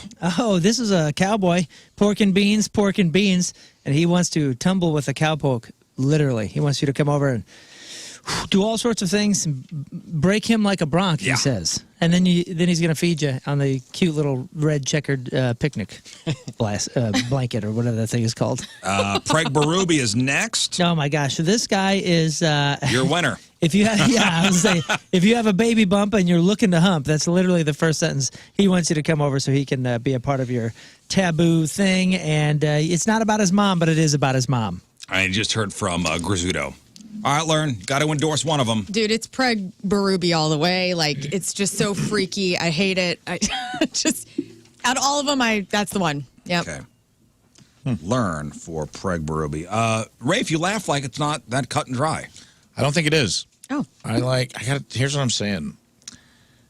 White slurp on so many levels. Also, it's like Yellowstone. Like, I want this to happen just for the scenery. I'm like picturing them out in the wilds of Canada, out in the middle of a field, and nothing but a Stetson. And Stetson like, just imagine just like you're hiking and you walk up on a clearing, and this guy's in full Superman getting ridden like a bronc with the chomp in his mouth, and you're going to eat beans off of him afterwards. Like, this has multiple levels of freakiness to it that I think maybe went overlooked because it's such a beautiful story. But does that trump Preg Berube? Yeah, I mean, it's close. I'm saying it's close, but I don't think it's a runaway. I'm going to endorse, I'm doing it. I'm endorsing Wyatt Slurp. All right. So you throwing your vote away. King Scott. Man, it's between Preg and Jerry Can Smell for me.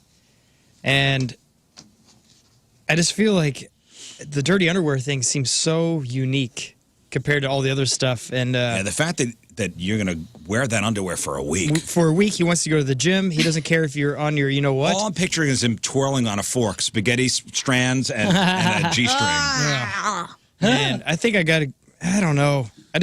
Maybe I'm hungry, but I think I'm going for Jerry Can't Smell. So I'm going for that. All right. I love that you're like, oh, that G-string thing is so weird and unheard of, and there's literally a G-string tacked to the wall in our office.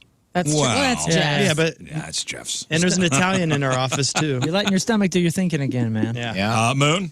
Oh, Preg Berube is off to a huge start already on the voting, and I'm throwing my vote behind Preg Berube. Yeah. As soon as it was read, I didn't even need number 4. I was like, oh, there you go. I think for me, I think it's Preg Berube followed by Jerry Can Smell.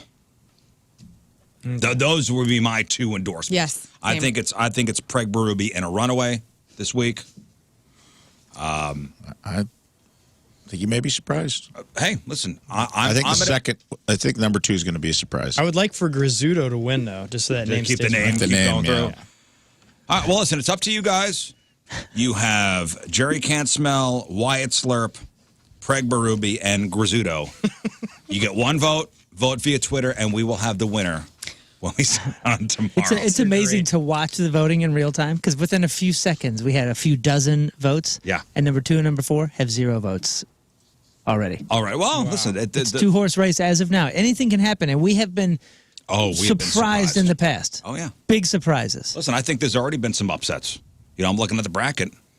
I think a high seed in the 20s has moved on to the next round. So let's see what happens. Everybody has votes now. Everybody's on the board now. Here they come. All right. Keep them coming. All right, let's take a break. We'll come back with Crap on Celebrities. It is 7:51, Thursday, traffic and weather. Moon coming at you. Traffic brought to you by Worldwide Technology Raceway. There is still a lot of racing left in 2023 at WWT Raceway. NHRA Midwest Nationals are September 29th to October 1st. Get your tickets now. We got a lane block due to a stalled vehicle 270 northbound at Page Avenue. There's also a lane block due to a stalled vehicle 170 southbound at Airport Road. Your point forecast, lots of sunshine and a mild day. High of 80, low of 59. Right now it is 59 at the Point Studio. Your point forecast is brought to you by CarX Tire and Auto. All right, Lern, what do you got? All right, so we're going to talk about why Gwyneth Paltrow is not in Marvel movies. We also find out Jimmy Kimmel is retiring possibly. And then we go into movie scenes that were captivating because of the music that was playing. Okay. All right. We got that. We got your crappy birthdays. We got the porno birthday. All that and more next in your Crap on Celebrity. Stay there. So somebody went through the Social Security Administration's official list of baby names from last year and cherry-picked the weirdest ones. Uh-huh. So each of these names was given to at least one baby in 2022, but not more than 10. So these are truly the most unique baby names from 2022. Given to at least one kid, but not more than 10. Okay. So the weirdest girl names include, and some of these are all right. Minnow. Minnow. That's cute. Is it? I think it's cute. I kind of like that. Minnow. One little girl was named Banksy. Yo, Banksy. Minnow is not destined to be like 7 foot, though. You know what I mean? Minnow's That's like naming a kid Tiny. Yeah. And he turns out to be just like 7'2". Tugboat from the WWE. right. You know what I mean? Like Minnow is not going to be a basketball player. Right. One kid was named Banksy. That's neat. A girl. Banksy. Yeah. Cool. A girl. Okay. We don't know if Banksy's a man or a woman. I thought we do. Oh, Yeah, do we? Well, we do. I think I think we Is do. that what they want you to think, though? Oh. perhaps, but I think he came out. The biggest installation of all time. Oh, yeah, I'm a man. Didn't he? I mean, don't we know his name? Didn't he come out? Do you? No. I don't think he's ever come out. Yeah, I think he said his name was Tina something. I don't know. Tina Belcher. Yeah. Somebody named their kid Delight. Delight. Katniss, like the Hunger Games character. Right. That's not terrible. Yeah, I feel like that's kind of common now. Still, it's a character from the Hunger Games. Right. And it's not too far off from, Catherine, Right. all those kind of things. Catnip. Somebody out there is named Sparkle. Sparkle. Yeah, that's my legal name. She will be a stripper. Yes. She Yeah. was. She'll You have have to set the strip path. under the name, like, she'll have to change it to a regular name. Susan. Amanda. Now coming to stage 5, it's Mildred.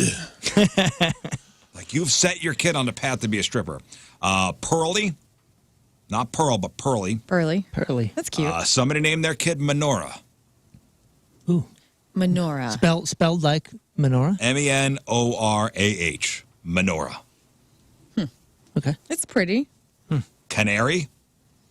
Canary. Canary. That's all right. No. It's a bird. It's a good bird. Use it in the caves. Yeah. Somebody named their kid Bethlehem. My name's Beth. What if that person did that because they thought all the Beths that they had met were short for Beth? For Bethlehem. Right. I mean, that's Is reasonable. Beth short for It's Bethany. Elizabeth. It's Elizabeth. Or Elizabeth? Yeah, Elizabeth. Or Bethany. Or Bethany. Yeah, maybe they thought Bethlehem. Yeah, Idiots. this whole time. Somebody named their kid Chai, as in the tea. That's neat. Chai. Strawberry. Okay. And finally, Cinderella. I've been waiting my whole life to Cool do names. this. Cinderella. Okay, now come the boys' names. Here we go. Oh, that. Now remember, here's Those how are all girls. Those were all girls. Oh, those are all girls. Remember, here's how I think of boys' names. You want a name when there's 2 outs. It's bottom of the 9th. Winning runs on 3rd. Here comes. Here comes, Max, grab a bat. Strong, like, Thatcher, grab the bat and give it to Max. He's up. That's how I think of boys' names. All right, so the boys' list. Somebody named their kid Barley. Cute. Sounds That's more cool. like a dog name, but okay. That does You sound need like barley a- to make beer for your misogyny that you're talking Yeah. about. You know? What? Yeah. For your Bud Light. Strong names for a boy. Get the hell out of here. Hey, you get out of here. Somebody named their kid Dragon, and that's awesome. That is awesome. Yeah. I'm into it. Dragon, get up. That is cool. Dragon, you better get your pants on. It's time for Dragon, school. grab a bat. Yeah. You're up. Yeah. That's a good one. Dragon is driving in. Dragon, can you go That pick up winning Barley? Pick up your brother. Dragon is in the on-deck circle like David Lee Roth doing his katana work. Just with a bat. I feel like you're setting him up. You name a kid Dragon. It's going to be... Setting them up to be awesome. No, like the opposite. They're just like super timid, like just nervous, not not grabbing the bull by the horns. Right. I mean, Dragon is at the end of the bench smoking cigarettes. Dragons, Yeah, he is. And he's 8. Yeah, he's Dragons- getting yelled at by the coach like, your dad named you Dragon because you're dragging ass out there. Come on, pick up the pace. He's just wilting under the pressure of being named Dragon. Somebody named their kid Texas. Tex. Let me guess, where were they from? Well, everything's That's like the Mississippi. The Manson murders. Wasn't there a Tex? The guy. Tex Watson. A lot of Tex Texas Watson. out Yeah, there. Tex Look like Williams, that's Tex not Ritter. Watson. uncommon. What about somebody naming their kid Utah? Hopefully Wasn't they're not Johnny short. Utah from Point Break, dude. But Utah was his last name. Somebody named their kid Daytona. Cute. Racing. Right on. Sounds like a girl's name.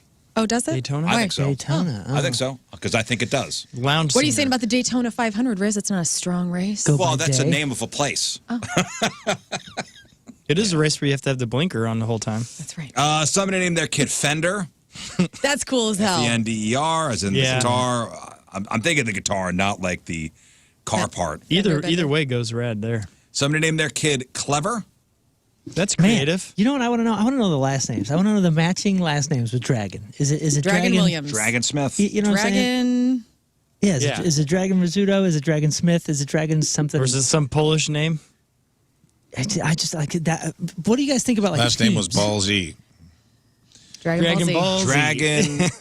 Dragon or Jensky? Goldstein. Well, yeah, right. You know what I'm saying? Like it matters. Like the combo matters. And what are the middle names here? We're talking about Dragon Bill. You know, Dragon William. Somebody named their boy Gilead from The Handmaid's Tale. Good Lord. What do you guys think about theme names?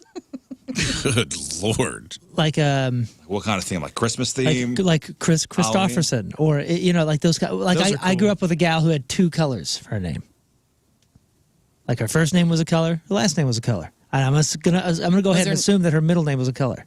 Was it Rose Gold Gun? Was that her name? That's a pretty I name. don't know. No, but you know what I'm saying? Like Hey, they're Mike- like themes. Mike Like what do you would think of that? What? Like what do you think of that? Like a theme name Yeah. It works sometimes. for But her. like Chris Christopherson, it is rad. Yes. This gal I grew up with, I always remember because I remember it was like first grade or something, and they roll called the name, and I was like, "Oh my gosh, that's a person!" Because I thought they shouted 2 colors, Right. and I was like, "What?" And then sure enough, her name was that, and all I thought was, "Oh wow!" And I remember the entire time, like going to school for 12 years or whatever, I always thought, you know what, that's kind of cool. I mean, Brown is a common last name, and it's a little too cutesy for me. And the joke's going to wear off, and it's going to become a burden on the kid at some point. yeah, I don't know. She seemed to rock What's it. clever? For the parent, it's clever. But Yeah. the kid doesn't get to decide if Right. they like the joke or not. Somebody in the chat mentioning George Costanza wanting to name the kid 7. 7. 7 was the kid from, isn't Andre 3000's kid 7? Oh yeah, with Erykah Badu. Yeah, that kid is named 7. I thought the kid from Married with Children was named 7 as well. I like that name 7. Pretty cool. I Which kinda way do you too. spell that? But Just see, the number 7. But see, you like that. But some of these other ones you'll Listen, crash. Somebody named their kid Cotton, as in Cotton Hill. You had no shins. Yeah. Rooster. Rooster's cool. Rooster That is McConaughey. cool. That's Matthew's dad. Matthew's dad. Rooster. But I think that was a nickname. Yeah. This is a full-on birth certificate name. Dude, that's Somebody named their kid, and this is registered with the Social Security Administration, Chaos. That was Fred Durst. Chaos. That's awesome. Chaos. Grab a bat. and, Dragon. And You're up next. Now announcing the honor roll, the most awarded in the school, your valedictorian, Chaos. Chaos. Chaos Jones. Chaos. Silverstein. Chaos The best Levine. student we've ever had. Somebody named their kid Ruckus. Yeah. Ruckus. Named their kid Crash. Yikes. Forbes. Lancelot. And finally, just the word awesome. Awesome. Awesome Get over Jones. here. You're Yep. grounded. Can you imagine Chaos, Lancelot, and Forbes are all hanging out together? I don't see them on the same football team. Did you I guys like tell, reading. Did you guys tell Awesome we were hanging out? You invited Austin? It's actually pronounced. Awesome's such a dick. I had a character once named Some, and I spelled it Awesome. So I think that's probably how it's pronounced. There you go. So many. Those are the weirdest names of 2022. All right, today is August 31st. Back in the day, 36 years ago, 1987, Michael Jackson puts out his Bad album featuring A Man in the Mirror, Smooth Criminal, Bad. I liked his good albums Just better. Can't Stop Loving You, The Way You Make Me Feel. That was a good one. 32 years ago, 1991, Metallica's self-titled album. Some refer to it as the Black Album. That hit number 1. Forgot about this, and we've been talking a lot about her over the past couple weeks. 29 years ago, 1994, R. Kelly secretly marries Aaliyah. She was 15. Yeah, I remember this. He was 27. Their marriage was illegal, annulled after her parents found out about it. The marriage certificate claimed she was 18. But she was 15. Yeah. I'm just glad he learned his lesson after that and changed his ways. 26 years ago, 1997, Princess Diana died. Died in that car crash in Paris. 19 years ago, 2004, Dog the Bounty Hunter premieres on A&E. And 14 years ago, in 2009, Walt Disney Co. announced its acquisition of Marvel Entertainment for $4 billion. You think they make their? I think they made their money that back? paid off. I think that paid off. And that's what happened back in the day. All right, time to find out what's going on in the world of music and entertainment with your Crap on Celebrities. And it's brought to you by Bright House Plumbing. Call the best, flush the rest, brighthouseco.com, 636-600-0188. I think we all enjoy Maynard James Keenan in this room. Sure. Do we not? Tool? I'm a huge Perfect Tool Circle. fan, yes. I've always wanted to go out to Arizona and check out his vineyard. And Jerome. Well, Jerome, Arizona. Is it in Jerome, Arizona? Well, now he's going to be in Cottonwood, Arizona. He's expanded his winemaking operation. He's going to open a new Merkin Vineyards Hilltop Winery and Trattoria, Caduceus Cellars Hilltop Facility, and VSC Ventura Room on October 6th in Cottonwood, Arizona. So supposedly, is Merkin is the name of the one vineyard.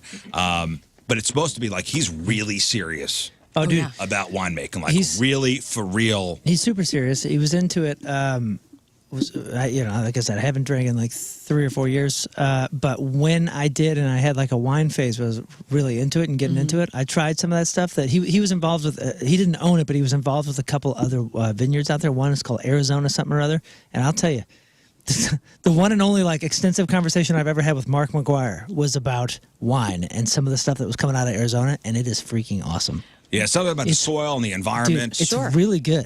It really was good. So at Sonic Temple Festival earlier this year, he had an entire Merkin Vineyard Caduceus Cellars rig, like a bar that you could go up to and buy a glass of his wine at Sonic Temple Festival. And So it's a trattoria. So it's an Italian. It's an Italian. Restaurant basically, and he's got. I'm excited. I would, if I were to go to Arizona in that area, I would try to go. We're gonna put it up on the blog because I'm a crazy stalker. That's why. Did he have a Judith wine? I feel like I had one that was called Judith. There's this video though that they show you like overhead, like what this place looks like. It looks like there's aliens underground because it's just kind of an industrial looking place. All desert. Oh, and supposedly this dude is out there doing the stuff himself. I mean, he's got a definitely. lot of workers, but like the lead singer of Tool It's just out. is out like in the vineyards, like vineyarding. You can follow him on Instagram and see all the behind-the-scenes making. Greta Van Fleet have released a video for The Falling Sky from Starcatcher. We're going to put that up on the blog if you need to see that. Alice Cooper's radio show, Nights with Alice Cooper, is calling it a close. 20 years this has been syndicated across the United States. The final show for Alice will be September 8th, and it's believed the end is a result of a sale of syndicator United Stations Radio Network to a different company, and so they just decided to hang it up. Hey, back to Greta Van Fleet for a second. I do enjoy some of their songs, but it was a real turnoff when they said they weren't influenced by Led Zeppelin. Yeah, people are upset about that. Just own it. Like you listen to those first couple of Greta Van Fleet radio songs, and you go, "Oh, cool! It's 100% influenced by Led Zeppelin." And they were asked about it. They go, "Nah, we never heard Led Zeppelin. Get the hell." Yeah. That was the thing. Get the out of here. Saying you never heard of them, Right? was like, come on, man.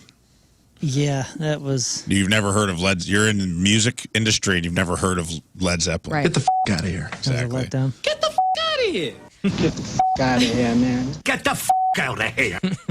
Get the out of here. You feel so good. While Roger Waters gets ready to release his version of Pink Floyd's The Dark Side of the Moon redo on October 6th, his former band is also going to follow a week later on October 13th with a newly remastered version of the iconic 1973 album on CD, vinyl, and Blu-ray. So if you're a Pink Floyd fan, you're going to be all over this. And you love what Roger Waters has done to some of these songs. We talked about it.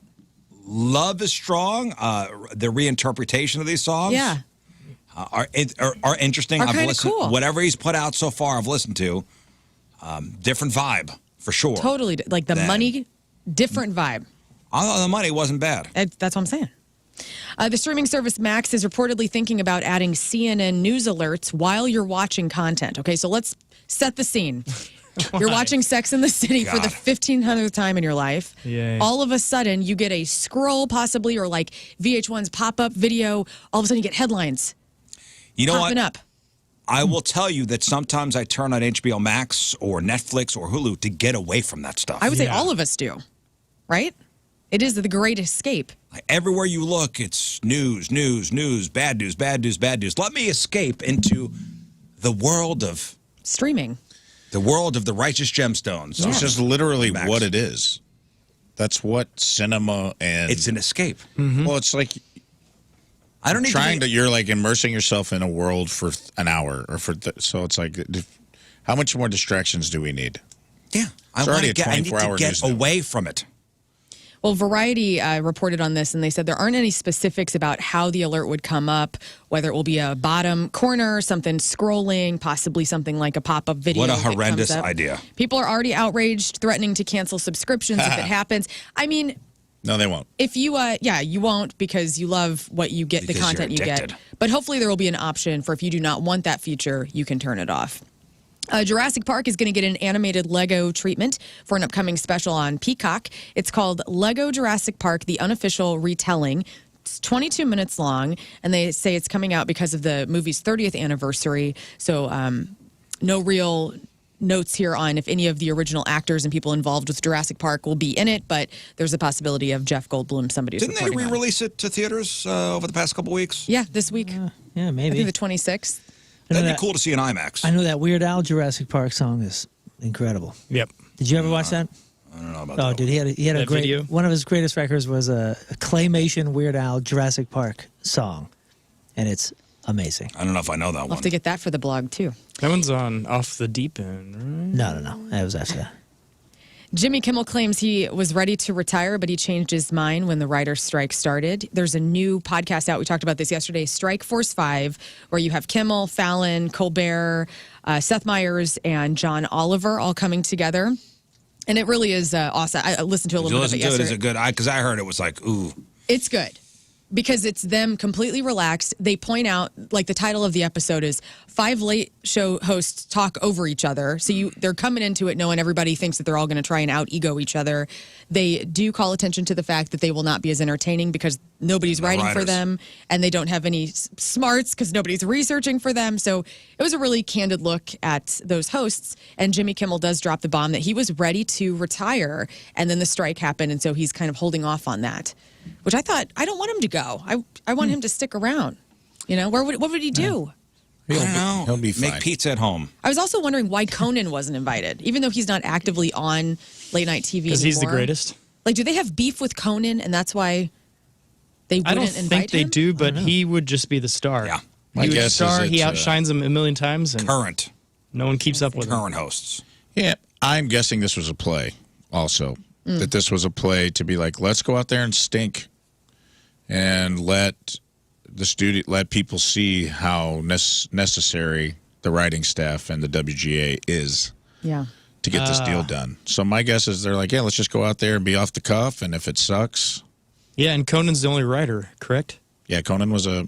So Well, they've Seth probably all Meyers, been in too. writing rooms. Seth Meyers has been. Yeah, in Seth writing Meyers was one of the head writers on SNL. Colbert was a I mean, writer on Daily Show. That's like true. they've all had experience, but my guess is they went out there and purposely wanted to showcase, like, hey, Here's what you're missing. here's what you're getting if we don't pay these guys. Right. If we don't pay these gals. If we don't get them in here and get them writing for us, like the shows are suffering.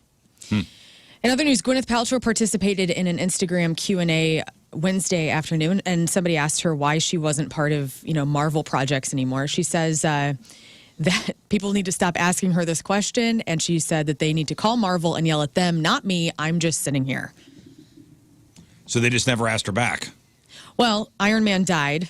Spoiler alert. Yeah, but she's Pepper Potts. Right. Did Pepper Potts have another storyline aside from hanging out with Iron Man? I don't think so. Like, does she have powers? She can yodel. She's just really me. organized. Yeah, I don't know. Is anybody missing Gwyneth Paltrow in Marvel movies? Apparently some people. Well, Is anybody going, damn, another Marvel movie's out without Gwyneth Paltrow? I haven't really seen many since she's gone, so maybe. And finally, movies and the music. We've talked about the best soundtracks of all time, but now let's talk about scenes. Music that has made the scenes in movies what they were, okay? Example, I'm just going to give you, Bohemian Rhapsody came in at number 6 of this list. From Wayne's World. Yes. Obviously that made it. But what would be the top 5 songs that made movies? I'm going to say Chariots of Fire on the Beach. First Say No More. Is that No, it's Yes. Chariots of Fire. Say no Chariots more. of Fire? I am going to that's the movie. say, Yeah.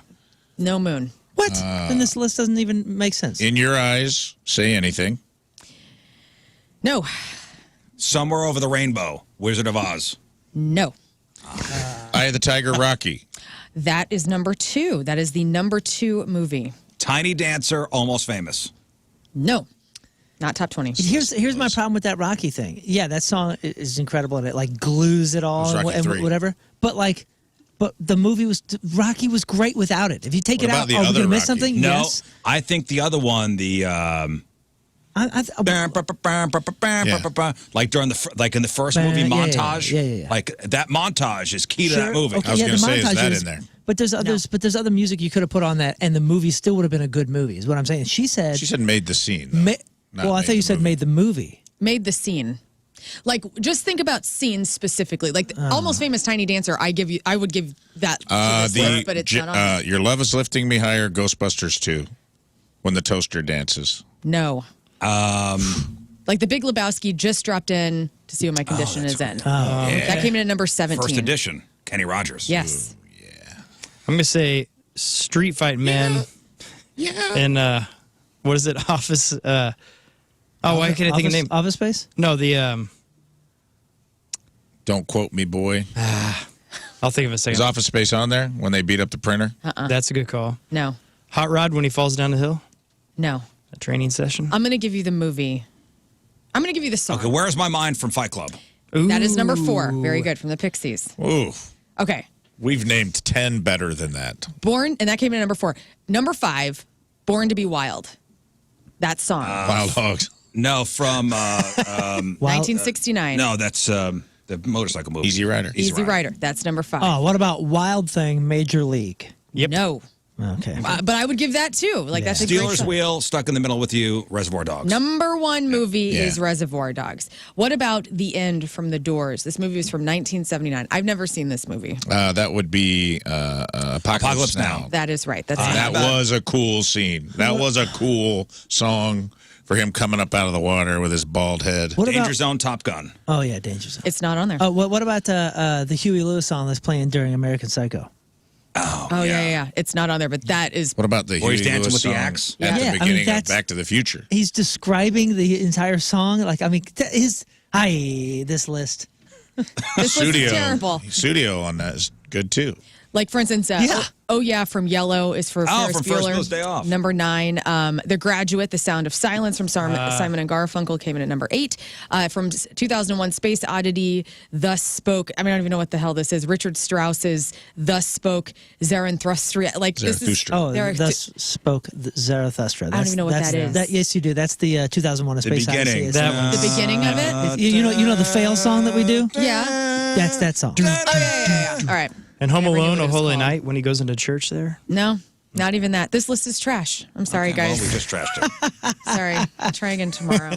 All right.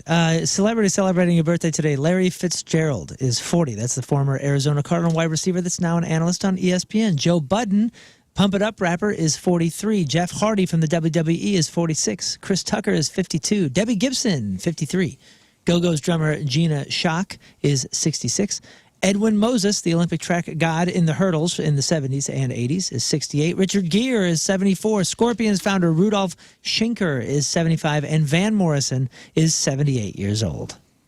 Unchained Melody, Ghost. Yeah, dude. Not even on the list. Kidding me? What about My Heart Will Go On, Titanic? Right. I don't even like that movie that much, but that song made that movie. What about the majority of the Pulp Fiction? Right. Yeah. Garbage, guys. Today's... The Darth Vader song. Right. What's that called? Imperial March. Imperial March. Mm-hmm. Especially the remix. Today's porno birthday, which is being brought to you by Patricia's Where Fun and Fantasy Meet, is Mona Lisa.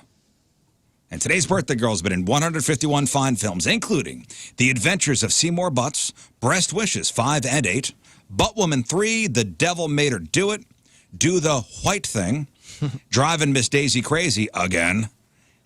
She was in a movie called Elvis Slept Here. The Good, the Bad, and the Nasty. Ladies Lovin' Ladies too. Molly Boobies. White Men Can Hump, and Who Can Forget a Roll. In 1991's Edward Penis Hands 3. Mona Lisa is 53 years old. That's your porno birthday. Those are your crappy birthdays, and that was your crap on celebrities. Still have another one. Yeah, you thinking of that scene in Happy Gilmore when they're on the ice and they're doing endless love? That's a good one, but the movie Platoon, when they play the Adagio for strings, when Willem Dafoe's getting left behind and shot in it's like the iconic... Oh, spoiler alert. Well, it's 1987, so if you haven't seen Platoon, I'm sorry. You're good. That made that whole scene was so moving, and it's crazy. This was garbage. This list was garbage. Thank you, Lern. Or Happy Gilmore when he's on the intercom singing, I want to kiss you all over. Yeah, the entire movie, Maximum Overdrive, which was AC/DC, start to finish. All right, let's take a break, guys. Let's settle down. We'll take a break. We'll reset. We're upset. Disappointed. We'll take a break. We'll come back. Let's give away some stuff. We have, let me see, one pair of Shinedown tickets left. Shinedown Papa Roach, Spirit Box, Sunday over at the amphitheater. We got tickets to go see 3 Days Grace with Chevelle, September 20th over at St. Louis Music Park. Tickets to go see Flogging Molly next Tuesday at the pageant. And we got tickets to go see John Oliver at the Stiefel next Thursday, September 7th. All right, the game we're playing is... Price is Right. Price is Right. Did you forget a second? No, I was giving it it's called a pregnant pause. We're playing the Price is Right in honor of Bob Barker's passing. Honor Bob. I'm going to put the four of you on the contestant row, and I have selected some items from very obscure items on eBay. Oh. And somebody will call in. Each person will have a caller, a surrogate caller, and whoever gets the closest without going over will win tickets. And if anybody gets it right on the nose, if anyone gets a perfect bid, they get all the tickets. Okay, so nice. we need four callers. Okay. All the tickets to that one show. No one else can go. All the tickets. Just you. That's it. To one show. You get the show entirely to yourself. The band will be playing just to you. Okay, so you guys on the phone will pick a Rizz Show surrogate, myself, King Scott, Lern, or Moon, and we will play the game as Rafe gives us the items, and we will bid Price is Right style. 314-624-3833 or 618-398-3833. Price is Right is next. Well, it's Rizz Show Price is Right. Rizz Show Price is Right. All right, it's 8:30. Lern, you're going to Shinedown on Sunday, right? Yeah. Actually, you're going to Spirit Box. Oh, I can't wait. Spirit Box is the opener. I think I'm going to check them out. They're so good. Based on your recommendation. Yeah, they got a new EP coming out, and that's even the two singles off that are good so far. So we're going to probably hear some new music. I hope they get more than like 5 songs. I hope we get to get This is their first American tour, and I was reading yesterday, Brent Smith of Shinedown, when Spirit Box was trying to do this in 2021, they were on tour with Limp Bizkit, and that tour got canceled, and they were going to have to scrap everything and like lose their ass financially because of all the money and costs that came into that. Brent Smith of Shinedown gave them thousands of dollars so they wouldn't lose it because he was so excited for this band. They're from Canada. America's hat. The bass player is like a prodigy. He's an awesome dude. Oh yeah, He produces all their stuff and co-writes it, and then he joined the band. I think the drummer's from As I Lay Dying. That's the bass player. Or the bass player, Josh, yeah. So he's awesome. Josh Bass. Yeah, he's such a badass. Yeah. Such a nice dude. He was in As I Lay Dying, and then he started producing and writing for them, and then became like the bass player. And then Courtney LaPlante and her husband started the band, way back, like they wanted to make music together. And so I don't know. I'm just completely interested in them. I love that their first U.S. tour is starting here with Shinedown. I don't know. It's just cool all around. Yeah, I'm looking forward to seeing them and Papa Roach and Shinedown, of course. I'm bringing the whole fam. Good. See you there. Rizz family outing at Hollywood Casino Amphitheater. The whole crew's going to be there. That's right. That's right. I look forward to hanging with right. you. All right. That's right. Let's give away some stuff. All right, so we have one pair of tickets left for that Shinedown Papa Roach Spirit Box show this coming Sunday over at the amphitheater. We got tickets to go see 3 Days Grace with Chevelle, September 20th over at St. Louis Music Park. We got tickets to go see Flogging Molly, Tuesday night, September 12th over the pageant. And we got tickets to go see comedian John Oliver live at Stiefel Theater next Thursday night, September 7th. And we are playing Rizz Show Price is Right. That's right. So, you guys on the phone will pick a Rizz Show member to team up with. Okay? Then Rafe will read an item. And this is an item found where? These are all items found on eBay, and in honor of Bob Barker passing into the netherworld, at least 2 of these items are haunted. Okay. Right on. So we'll play Price Right rules as if we're on contestant row. Closest without going over to the actual retail price. Our respective teammates on the phone will win their choice of prizes. Okay. And when somebody wins, we'll pick up another caller and have them be our teammate. Okay? Good to go, Scott. You ready? I'm ready, I think. All right, let's go to the phones and let's get our teammates. Let's go to Erica in Lake Sherwood. Good morning, Erica. Good morning. All right, Erica, pick a Rizz Show member to team up with. I am going with Moon. Yeah, baby. Erica Yeah. and Moon. Woo, we can do this. Okay, hang on. Thought she wanted to win. Brandon, hello. Hey, happy birthday, Rizz. Thanks, buddy. Let's go with Rafe today. Okay. Rafe's not playing. Rafe's hosting. Thank you, but I am I'm only hosting today. He'll do very good if I was going for the sure win. You Let's would go have with, done great. Yeah. Okay. I'm sorry. I guess I missed who was playing. I was getting ready for work. All right, so Lern, myself, or King Scott up for being a teammate. Birthday boy it is. Okay, so you and me, Brandon. I'm assuming you're talking about me. Kristen, Lern or King Scott? Lern, please. Okay, right. And Jared, you have King Scott. Sounds good. All right. We got this. Hang Feel on. the love, brother. Okay. Rafe, here we go. Rizz Show, Price is Right. Tell us what the first item up for bids is. All right, all 4 of our contestants, come on down. The first item up for bid is a haunted bracelet, Lilith, succubi, incubi, vampire, love, sex, wealth, dark power bracelet. Wow. Okay. Whoa, whoa, whoa. Let me tell you a little bit about this bracelet. This special bracelet is from our master collection. The only one will be ever offered up for sale. This enchanted bracelet, with the help of Lilith, her incubi, succubi, and vampires over a full moon cycle as Lilith desired. She's looking for a new keeper who wishes to become an immortal hybrid incubus, succubus, and vampire and live the life you desire. I know the price. Just by holding the bracelet will send energy waves through your body. It'll warm your hands. When you wear it on your arm, an immediate eternal soul bond will be formed between you, Lilith, and all the entities mentioned before. If this isn't unfair, golly, is it skewed? I know Lern's. Well, I guess Lern's a witch. Lern's already checked this. She's got. They will I'm wearing manifest. this right She's now. one of the watchers. That's not all. They will manifest to you in a special form or way of their eternal, omnipotent spiritual essence and transfigure your mind, body, and soul into a mix of incubus, succubus, and vampire.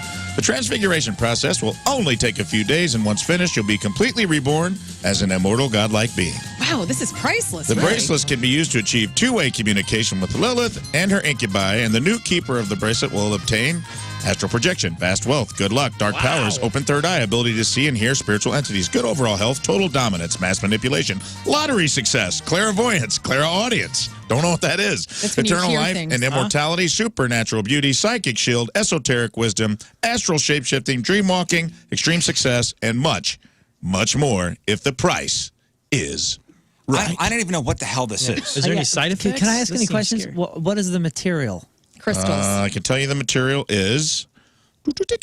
Amethysts. Rubber or leather? No. I will say it bracelet, is right? the bracelet itself. It seems to be made of ivory, gold, and some sort of red magical So it stone. says it's made of gold. Right. And ivory. I'm just going on descriptions. that Let's allowed? start the bidding here. So this is a bracelet that'll turn you into an incubus, succubus. Yep. Okay. Rafe, Who first? Let's go in order in which they called. So Moon's first. Me.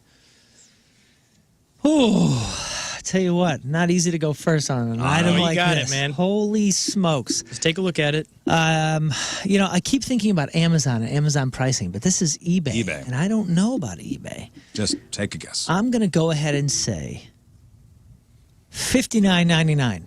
$59.99. That's my bid, Rafe. Thank you. Okay, I'm up next. I'm going to say 125. 125 for Rizz. Learn. I'm going to go 129. Learn. You know, we should have asked a very important question. I'm not going to ask it now because... Didn't leave a lot of room for Rizz to win. No. Hate you. No, it's Scott. Scott? Scott's up. All right, I guess I have to do 130. Also, all right. So here's what... Can I ask this question? Has ever watched Price is Right before? How many are available? We should have asked that. Limited. It said it was the only one that will ever be sold. All right, number one. Oh, man. Oh, see, I would have gone higher. Let's just go based off the descriptions from now on. No Closest questions. to it Yeah. without going over. Yeah, Closest without going over. Oh, no. You guys are making a lot of work that I didn't do. Okay. I didn't do the research, Bob. Come on, baby. Come on. All This is going to be right. a great deal. The actual retail price of the Lilith Incubi Succubi bracelet is $120. Moon, you are the winner. Wow. You are the true witch Wow. of this show. Wow. Outstanding. Almost hit it. I What almost a hit deal. it. You did. You were I so almost close. hit I was it. like, whew. You know Wow. your stuff. Wow, congratulations, Yes. Erica. That's what you get for picking me first. Thank you. All right, we need a Erica new, wins. We need a new caller for Moon. Congratulations, Erica. Melissa, hello. Hello. All right, you are with Moon now. You're Moon's teammate. Yeah, winners. All right. All right, hang on. Okay. Nice job, everyone. Wow, good find. But hey, don't get down there on Contestants Row. You have 4 more chances to win. If we have time. You have maybe 1 more Maybe chance to win. 1 or 2 more chances to win. Because how many follow-up questions I get on these items. All right. Rafe, the next item up for bid. The next item up for bid is a smiling potato chip. Wow. That's right, ladies and gentlemen. This is not your average potato chip. Far from it. This is an authentic, genuine Lay's Ruffles smiling potato chip. This here chip is an unaltered masterwork of the Lay's Chip Company. Unlike its crispy brethren, this chip came from the fryer with a smile on its face. Yes, indeed, this chip's friendly disposition is evident with even the most cursory of inspections. It has been my dear friend, and now it can be yours as well. The smiling chip comes in a fine silk-lined box for nothing less befits such a piece. Bids and reasonable offers will be welcome. To buy it immediately, it could be yours if the price is right. All right, so this is a smiling potato chip. Rare. Smiling potato chip. A ruffled potato chip. Kind of looks like Nirvana's Smile. In a silk box. And it is in a silk clamshell box. Cute. Who's going to bid first? Now Somebody's we're gonna start Claire's bidding with ring Rizz. box. Okay. I'm going to say, it's a smiling potato chip. I'm going to say $25. $25. Locking it in for Rizz. Learn. I'm going You- $50. $50 for Learn. King Scott. King Scott. Smiling potato chip. $22. $22. You really like to leave just like a 1 or just a couple bucks He's got a million things window going on. for your contestant to win. Moon. Give me 1 cent. 1. Why wouldn't you do $1? Just in case it's 99 cents. Okay. Okay. No, all right, yeah. none of the items are below $1. I will say sorry. that. But That is kind of All right, smart. all right. Thank There you. he goes. Thank you. I've never heard anybody bid 1 cent. No, but you let me do me. the actual retail price of the smiling potato chip in a silk-lined clamshell, $10,000. Hello, everybody. Learn, you are the winner. Winston. Woo, let's go, That's girl. to buy it now. What a steal. Oh, man. Got Rizz. $10,000 I was so close. What that they are are we offering to put in a 6-month payment plan for you if you'd like to pay Congratulations. Can I $2,000 see the photo a of month. this Of course, yeah. smiling potato chip? The smiling potato chip, you can see it in its clamshell box. Well, that box is pretty cool. 10,000 American Scott, just take their phone. Scott, just take their phone number and you call them back. Okay. All right. He's getting winner info. Just take their phone number, call them back. All right, now we got to get another. We got another caller here. Get another caller on the line because this next item is hot. This is the one you want. Who won that? Who won that? I did. Learn won that with Nice. $50. Nice. Dick, hello. Good morning. Hi, Dick. All right, you are now Learn's teammate. Right on. All right. All right. All right, Rafe, what's the next item up for bid? The next item up for bid is The Room Tommy Wiseau Coiler Smith autograph plus Tommy signed Blu-ray and sealed edition. Nice. Woo. And this is a hot. Sealed. Did you hear that? Oh, it's a hot Will you ticket send me item. the link for that, please? The Room Tommy Wiseau Coiler Smith autograph Tommy signed Blu-ray has been curated as the ultimate starter collection for fans of The Room. You'll receive all 3 of these items, rare out-of-print Blu-ray autographed by Tommy Wiseau. The same out-of-print Blu-ray, brand new and sealed in a limited edition, 76 out of 90 artist Coiler Smith's autographs. Oh, hi, Mark. Beckett certified The Room baseball card. Ooh. Quite possibly the worst cult classic ever, but for the fan base, they're rabid.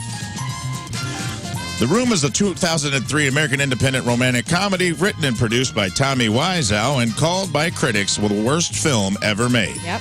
An assistant professor of film studies went on to describe The Room as the Citizen Kane of bad movies. Originally shown in a limited number of California theaters, The Room quickly became a cult film due to a bizarre and unconventional storytelling, technical and narrative flaws, and Wiseau's off-kilter performance. Although Wiseau retrospectively described it as a black comedy, most people see it as a poorly made drama, an opinion shared by most of the cast. Although the film was a box office bomb, it has gained notoriety in later years. And the back of the baseball card that has been certified as mint condition by Beckett reads as follows. Hold on, I gotta get to it. Hold on. We're only on till 10. Right? Johnny went to the rooftop to talk to his friend Mark about relationships. Johnny mentioned how happy he is to have a friend like Mark and how much he loves his girlfriend Lisa. The two talked more. Mark said he should get a girlfriend, and then Danny and Johnny throw a football around for a bit. Oh, hi, Mark. And the picture on the baseball card is him holding a football. I did not. So this is the DVD unopened, the Tommy signed headshot and a baseball card. This is a hot huge ticket, edition. triple fecta buy. And are going to start the bidding with Lern. All right, let's see. If the potato chip was 10 grand, goodness, this is probably like $550. $550. $550. All right, King Scott. Well, I mean, this is super rare. I'm going to go with $375. $375? Yes, $375. Moon. What is your bid on the Tommy Wiseau The Room limited edition? Okay, so I have to play strategy here, and I'm thinking that Rizz is going to dollar me or cent me. So, and I think that these are reasonable bids that you guys have made.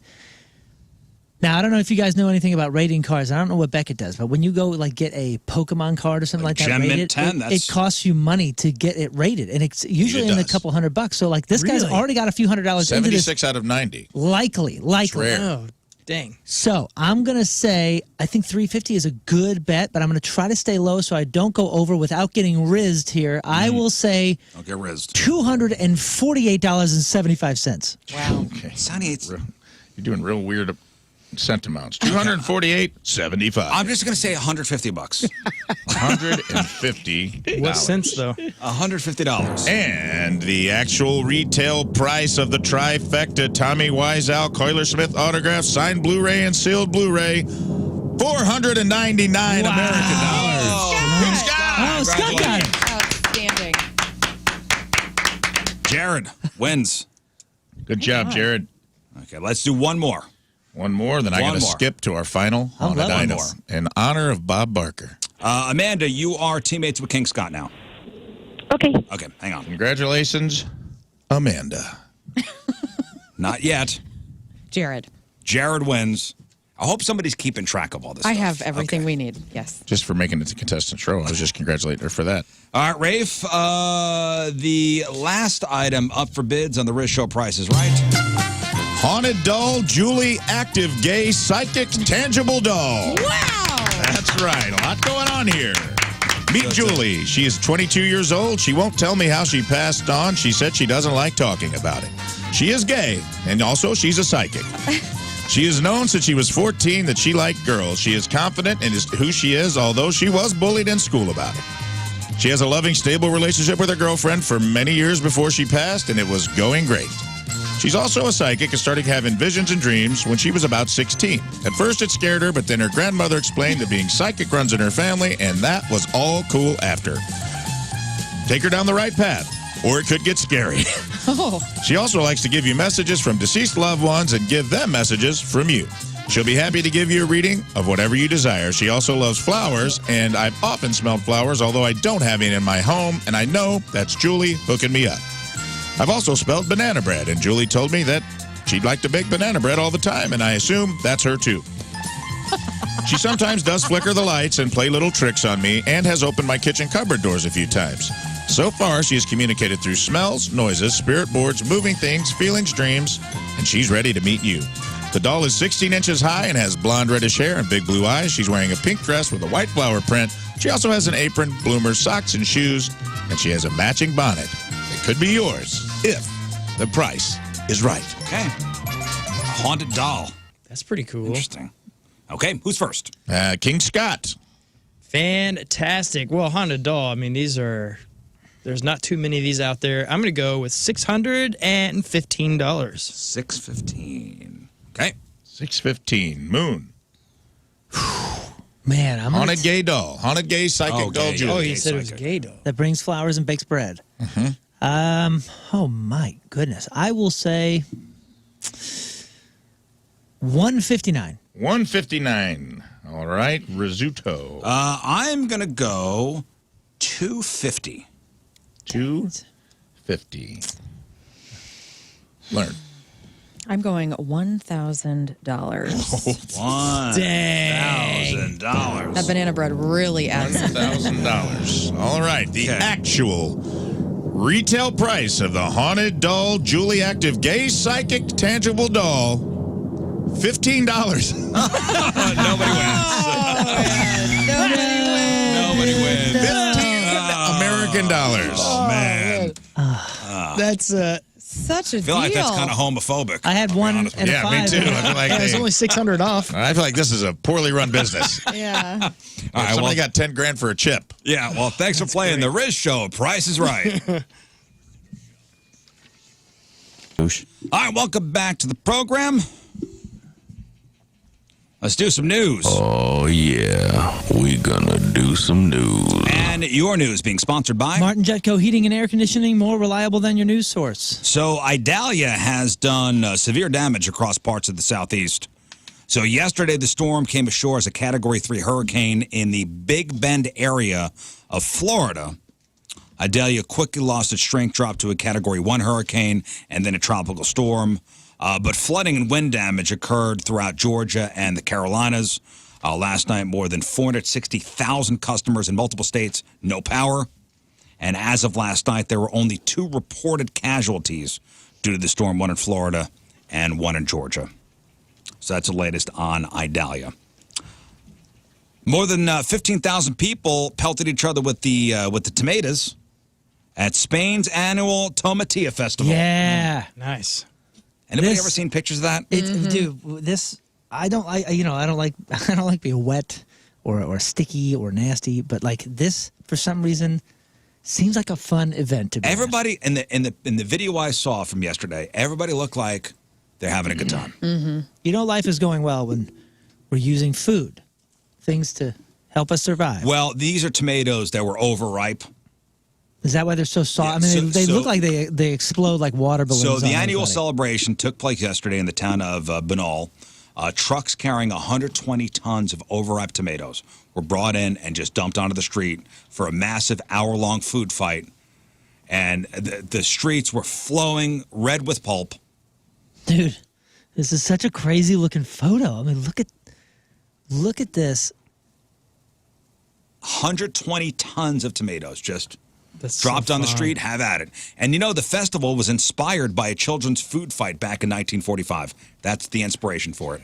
Wow. I mean, look at that, dude. That's your bucket list as a food fight. Would you do Right. that one? Oh, Oh, yeah. 1,000%. I would do this. You'd go to that? Absolutely. It does seem kind of fun, man. Yeah, I This feel is like I bet a it blast. hurts, though, too. I bet you can get nailed. They think they're super soft. You think They're overripe. overripe tomatoes. I think these were tomatoes that were destined for the garbage anyway. Yeah, but what about like a stem in the ear or something? Yeah, I'm sure. That. You put on goggles. That way they don't hit your ears. Put on what? Revelers paint the town red. So that happened yesterday. The Tomatina Festival out there in. Is there any U.S. Spain. equivalent of that? Buñol. There's got to be a town somewhere. We have the most food waste in the world. It's got to be like somewhere where they just have an annual food fight. I'm going to look into this. I don't know. It does look fun, man. Yeah, looks great. I would think there would be something like this stateside, but I don't know. I mean, what's kind of cool about this too is it looks like they're crammed in these like kind of tight alleyways. You know, like this old world city. Oh yeah, just looks so cool. There's no escape. No escape. Has anybody sat on an airplane on the tarmac for an extended period of time? Yeah, I just did Yep. a couple weekends ago. How long? Remember how long you were on the tarmac for? This was a little over 2 hours, I think. I mean, not crazy, but that's a long time. We were flying out of Indiana once, and we were on the plane for 4 hours. That's a long 4 time. hours on the tarmac. Did they let you on and off? You weren't allowed? Nope, we were on. I was a teenager. Did they have the air conditioning on? Yeah, we had the air conditioning on, but we were on the plane for 4 hours. This is before the rules. Air conditioning's never as good when you're on the tarmac Yeah. as it is when you're in the air. I think the You ever rule now notice is 3 hours, and you got to go back. Yeah, we did just over 2 hours, I think, and then they had us off the plane. American Airlines was penalized for unlawfully keeping passengers aboard planes on airport tarmacs. The airline was fined a record $4.1 million for violating the Department of Transportation's rules for keeping passengers on planes stuck on the ground for longer than 3 hours. Whoa. $4.1 million, that's nothing to them. If a plane is on the tarmac for over 3 hours, airlines are required to deplane passengers. 43 domestic American flights sat for a lengthy time between 2018 and 2021. American Airlines did not supply passengers with food or water during the delays. Ooh. And Dallas-Fort Worth International Airport is where a lot of these disruptions happened. That's where they're based out of, right? So Their hub? $4.1 million is basically nothing to them. Everyone has been annoyed by a kid on an airplane, even parents, and even when it's their own child. Sure. So a Turkish Dutch airline called Corendon Airlines will be introducing adult-only zones for flights between Amsterdam and Curaçao starting in November. That's usually a 10 to 11-hour flight. And the airline said it's intended for travelers traveling without children and for business travelers who want to work in a quiet environment. But this is not meant to be anti-parents. They claim parents will be breathing a sigh of relief because they can worry less about reactions from fellow passengers when their kid is crying. So the adult zones will be in the front section, and it will be physically separated from the rest of the plane using walls and curtains. I'm into this. That's kind of nice. I don't know if they'll be fortifying the barrier with soundproofing. They should. Yeah. The section will cost more, but not that much. You'll pay an extra $50 a seat, and about $110 if you want more legroom. For a 10 to 11-hour flight, worth it. Totally. Yeah. 1,000% worth it. For the record, they consider adults anyone 16 and older. I'm all about this. Sign me up. If it's an option, cool. Speaking of planes and airlines, Frontier Airlines, the worst airline out there, they want to help those paying off college loan debt.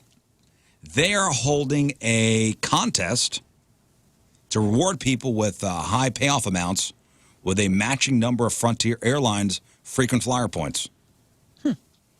So they said amid the end of a U.S. moratorium on student loan payments, Frontier is launching a promotion that will award 100 lucky winners with a sum of promotional miles equal to their current student loan balance. The larger the debt, the bigger their promotional mile payout, which can be used for free flights. It'll top off at 100,000 points. The only drawback is you have to fly on Frontier. That's true. But they have direct flights to Mexico, so it's not. I the will worst thing. stay with the crippling debt. I haven't had a bad Frontier flight. Every time I hear people complain about that, I'm like, the ones that I've had have been normal. These a-holes almost stranded us in the Dominican Republic. Well, I'm very sorry.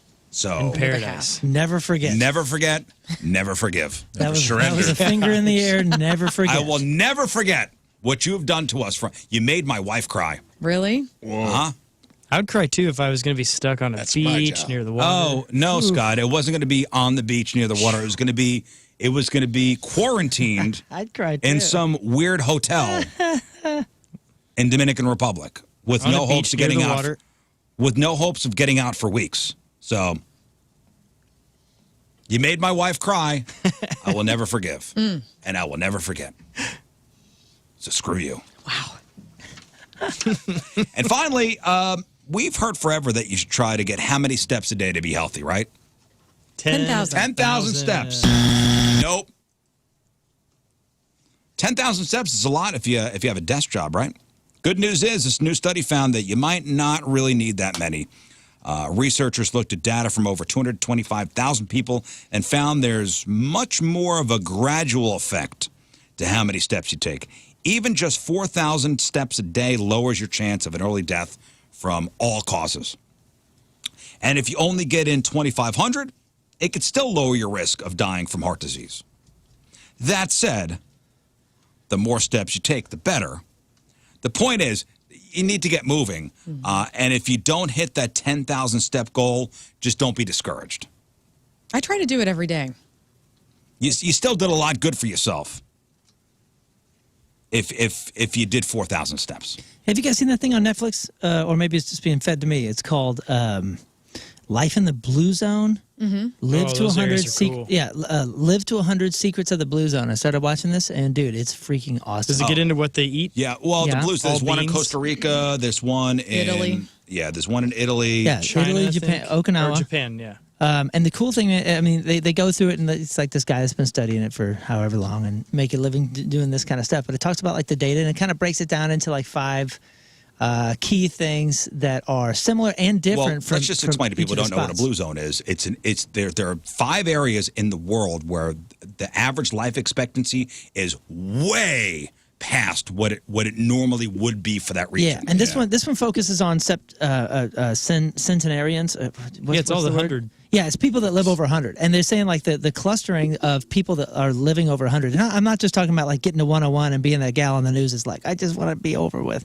I'm not talking about that. I'm talking about like these are people that are like hanging out with each other, and like they have groups of friends of 5-6 people that are over 100 in these tiny little villages and stuff. And he goes and like figures out what the heck the data is. And do you notice that one of the things they don't really do they don't go to the gyms like we do. They work in their yards. They do all those kind of things. Yeah. And they eat all of them have beans for breakfast, lunch, and dinner. It's like a very common side. Like, especially in Italy, he said, "Oh, I see carbs everywhere," and Yeah. as Americans, we're taught that carbs are bad. And he's talking about like they're good carbs, they're sourdough bread and this type of bread It's instead not a of this. Mediterranean diet, though, too, right? I did a lot of like I was curious about this. I did my own. I never saw the It's I gotta see it's that really documentary. good, and it really goes into like how, especially in Okinawa, they're talking about like these people don't have any furniture, so they're sitting on the floor a lot of times. So Stretching. they have better core balance and better balance than we do in our 40s. Well, just looking into it myself, a lot of it is, your diet comes into it. They don't have any stress. There's like no stress. Stress was a where they live. huge part of it. They're talking about like these are people that are like they're shepherds for a living. So like the only thing that they're stressed about, they're solving those problems because it's like where did the sheep go? Yeah. I need to milk this goat, and it's like it's not that they don't have problems, it's that they have problems that they can then solve. And here we're going, good God, what am I going to do for retirement? They are surrounded by family and friends. Yeah, it's Costa family, Rica is super friends, chill. it's all of it. Well, there's a big area in Costa Rica I know. that is one of these blue zones. Pura Vida. I was watching. Go ahead. No, I was going to say Live to 100 Secrets of the Blue Zones is what the documentary is Yeah, called. I recommend it. Check it out. Do you guys know who Simon Sinek is? So he wrote a book called Start With Why. Really, really interesting guy. And I watched a thing the other day thinking about age. And he said he kept a fishbowl. The average life expectancy is 79 in the United States. So he keeps up 2 fishbowls in his office or something. They're full of marbles. And he's like, you can actually measure your life if you want. So the marbles are weeks that he's lived. And then this other bowl are the weeks he has left if he lives to the average lifespan. Oh, At the wow. end of every week, he takes a marble out of the bowl. And if he did something productive or useful or spent time with his family, he puts it in the bowl. If he doesn't, he throws it in the trash to see how many. And I'm like, Wow. I don't think I could handle that visual representation of my life. I think I would be so stressed out. That's the turn of the hourglass upside down. Yeah, dude. And seeing more sand at the bottom. And seeing more sand at the bottom. Yeah. Damn. Yeah, that's wild. Yeah, I got to watch that. Man, I don't know if I could do The other that. thing I noticed, too, is one of the big things is, especially with men, and I don't think we talk about this enough, men right now, American men, especially in our 40s and that kind of stuff, like we're under like stupid amounts of pressure. And a lot of people are having a really, really difficult time in their 40s, a lot of men. And this made a point, just a brief point, that in America, when we see somebody at 100, come on, it's like 1 out of every 5 is a guy. Is a guy. It's almost always women. And they're the people that make it over 100. It's even. It's 1 to 1. It's 1 to 1. Wow, Why do you think it's just men in their 40s? I didn't say it was just. I'm just saying I don't think we're talking about it enough, that men are under the tremendous amounts of pressure to provide, to be this, to be that, to do this, to make sure that we're setting up our families for retirement and this and that. I think that's just midlife. Like, that's just where we are. Like, in our lifetime, all people. Like, Might I recommend just crying in the shower, which is what I do. Just cry in the shower every morning. In your car now. Good. I just think Lifted we're not talking enough right now About men specifically? about the pressures. Yeah, because I think it causes men to reach out less because they're under pressure and they don't want it. We haven't made it okay for a 45-year-old man who's crumbling to be like, yo, I'm crumbling. I think right now, can I just say, like, I think there's never been a better time. I feel like we're also more open-minded in 2023 than we ever have been for men to be more communicative about how they're feeling. God, well, Moon, just stop being a friggin' baby. What? No. There's a lot of people out No there better I'm talking time, to huh? right now, and they know it. I'm into it. You want to talk feelings? Email me. I'll Put talk on to you. Seeger and cry in your Jeep like a man. That's right. By yourself. Alone. As the moon's out. That's funny. By the way, everybody's like, please stop talking about Bob Seger because we're going to kill him on this show. Oh, now you done it. Ah, dude. No, he's good. He's going to live to 100. That's right. He's in the blue zone. Yeah, he's living in Whoever he Sardinia. is a blue zone. Seeger is the blue zone, dude. Wherever he is. All right, He's sports. a mobile blue zone. Sports and some of your emails after the break. 9:20 Thursday, traffic and weather. Moon coming at you. Traffic brought to you by Worldwide Technology Raceways. Still a lot of racing left in 2023 at WWT Raceway. NHRA Midwest Nationals are September 29th to October 1st. Get your tickets now. Everything I was talking about earlier with all the lane closures, it looks like they've all cleared. Your point forecast today, lots of sunshine and a mild day. High of 80, low of 59. Right now it's 64 at the Point Studio. Your point forecast is brought to you by CarX Tire and Auto. Hey, if you love being petty, which I do. Hey. That's why they call you Tom Petty. If you love being petty, but in the slickest way possible, this is a story for you. So, some woman went onto Reddit for advice after she was asked to bring a cake to a birthday party for somebody she hates. My first question is, why are you even going to the party? Right. Why are you going to a party celebrating the birth of somebody you hate? But okay. It was for an in-law. Okay. Makes sense. So I guess you got to go. It was for an in-law with a, quote, long history of awful behavior. She wasn't planning to go to the party at all until somebody texted the day before and asked her, hey, since you're going, bring the cake. Oh, man. Sweet of him. So she said she's known for her baking. So that's why they asked. But she didn't want to make a nice cake, so she asked Reddit to help her be petty via cake. So what should she do? And there were some good suggestions as to what she should do.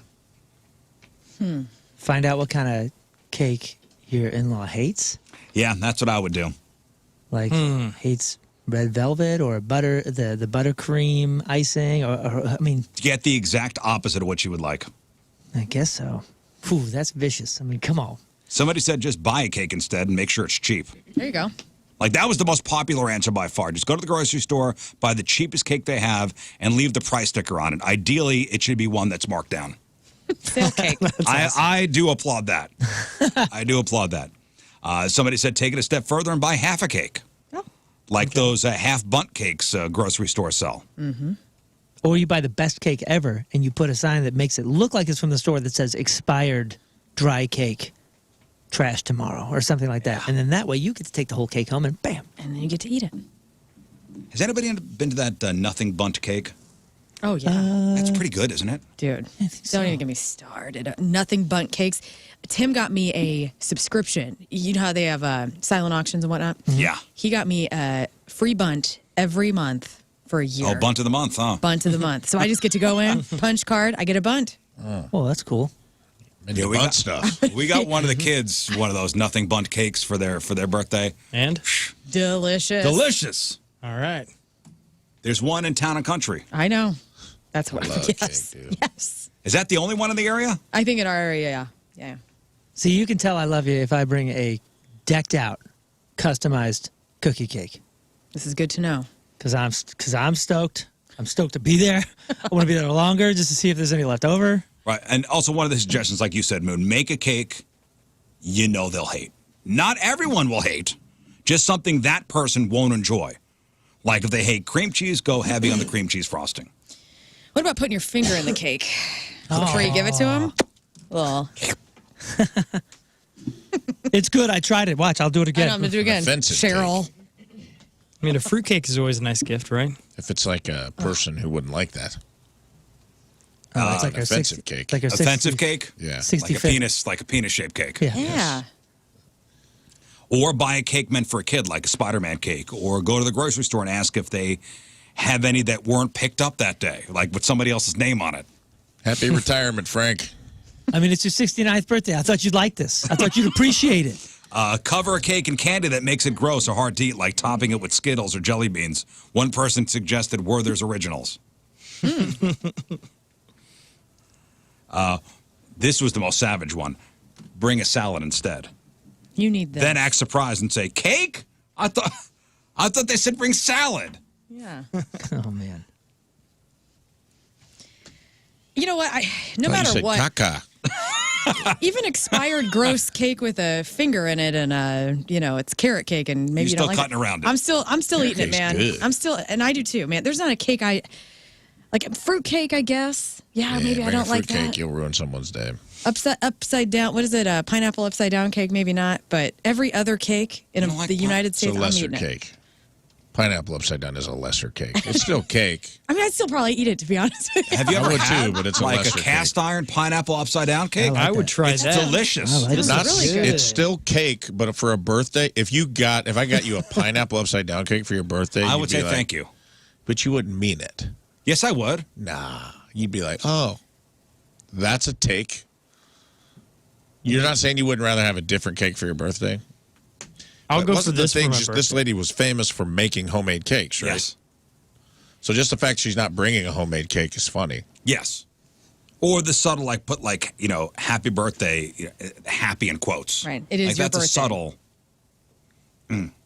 I'd say just bring the cake with a bill. Yeah. Oh, I thought you wanted me to pick the cake up. Yeah. Here it is. That'll be $700. Happy birthday. Happy birthday. All right, here's sports. All right, Moon, what do you got? Sports presented by DraftKings at Casino Queen. Think you know football? Bet on it at DraftKings at Casino Queen Sportbook.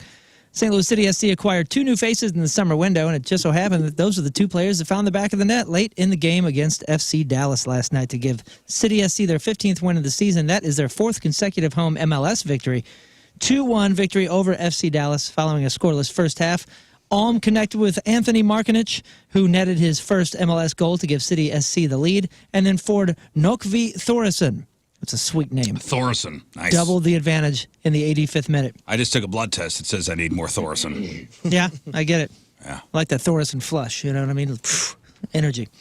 Tommy Edman, who hit a walk-off RBI single in the 10th inning against the team he watched as a kid at San Diego on Tuesday night, became the first Cardinals player with a walk-off RBI in consecutive games since Albert Pujols on June 4th and 5th, 2011. Oh, we had ourselves a walk-off.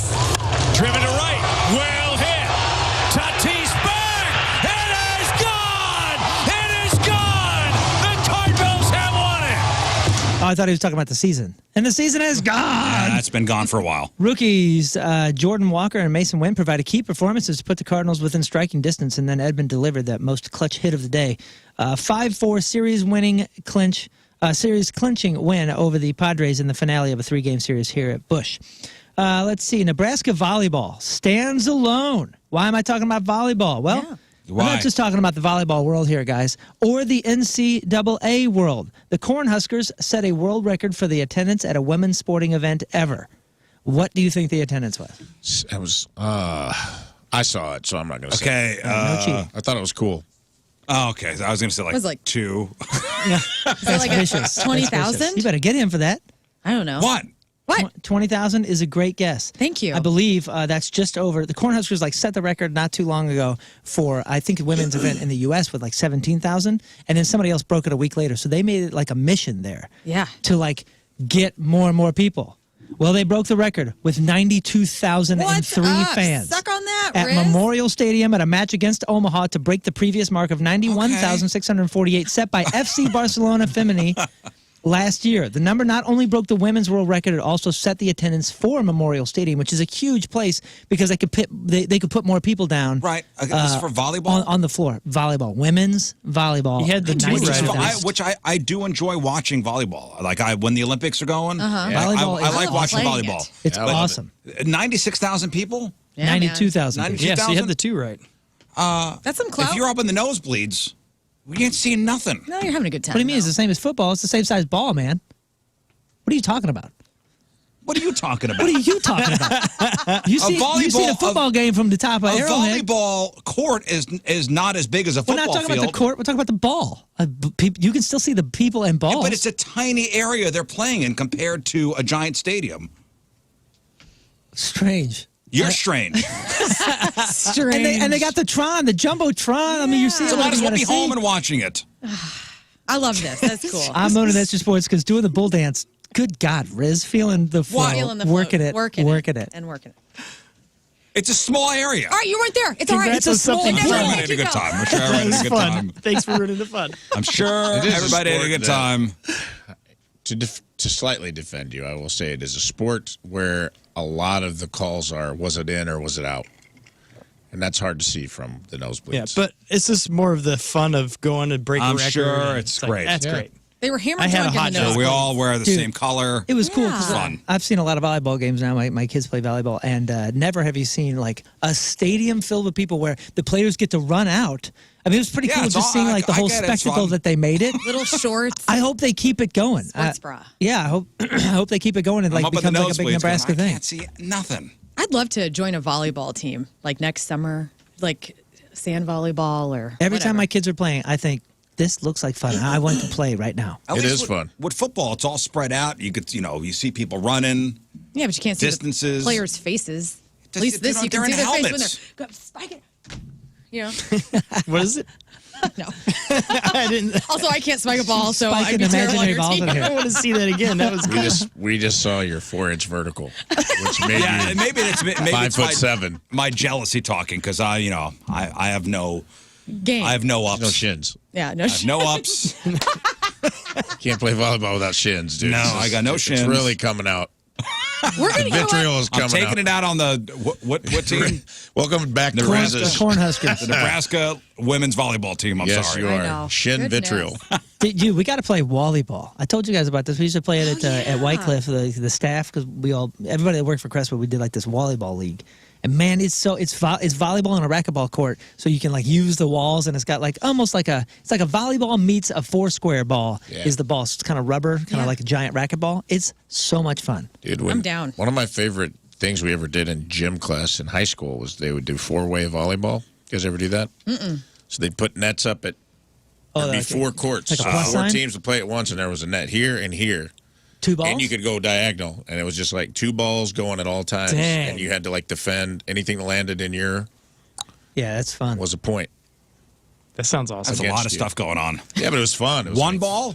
2 balls. I'm good at serving, man. So you I could was be a getting server. it from 2 courts Really? at once and have to. Oh, it was yeah. fun, man. How many people per quadrant? Like 3 in each? Oh no, I think we played like 6 people a team. Over Oh at my the gosh. at the Armory. They have like a four like badminton. So it's the net, the cross net. And I watched these people play for about a half hour because the bags is next to it. And these people play for a half hour, and not one time did they have a more than one volley. Oh, that sucks. Not everyone's the best.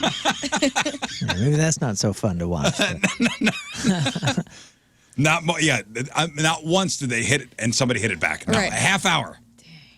I had a buddy who was always talking about his sand volleyball league, and I was like, man, like from what I remember, sand volleyball, that's tough, dude. Yeah. Like running in the sand.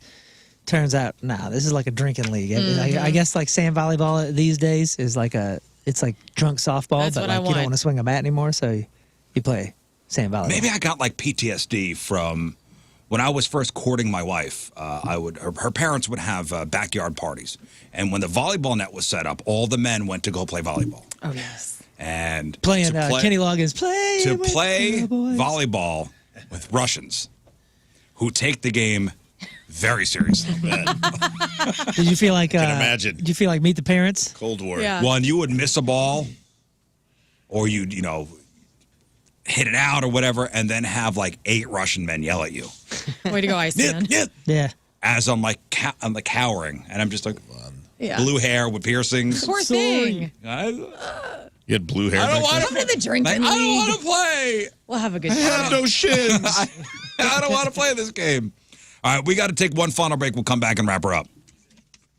All right, that is it for us. Donnie Fandango is next. Thank you all for tuning in.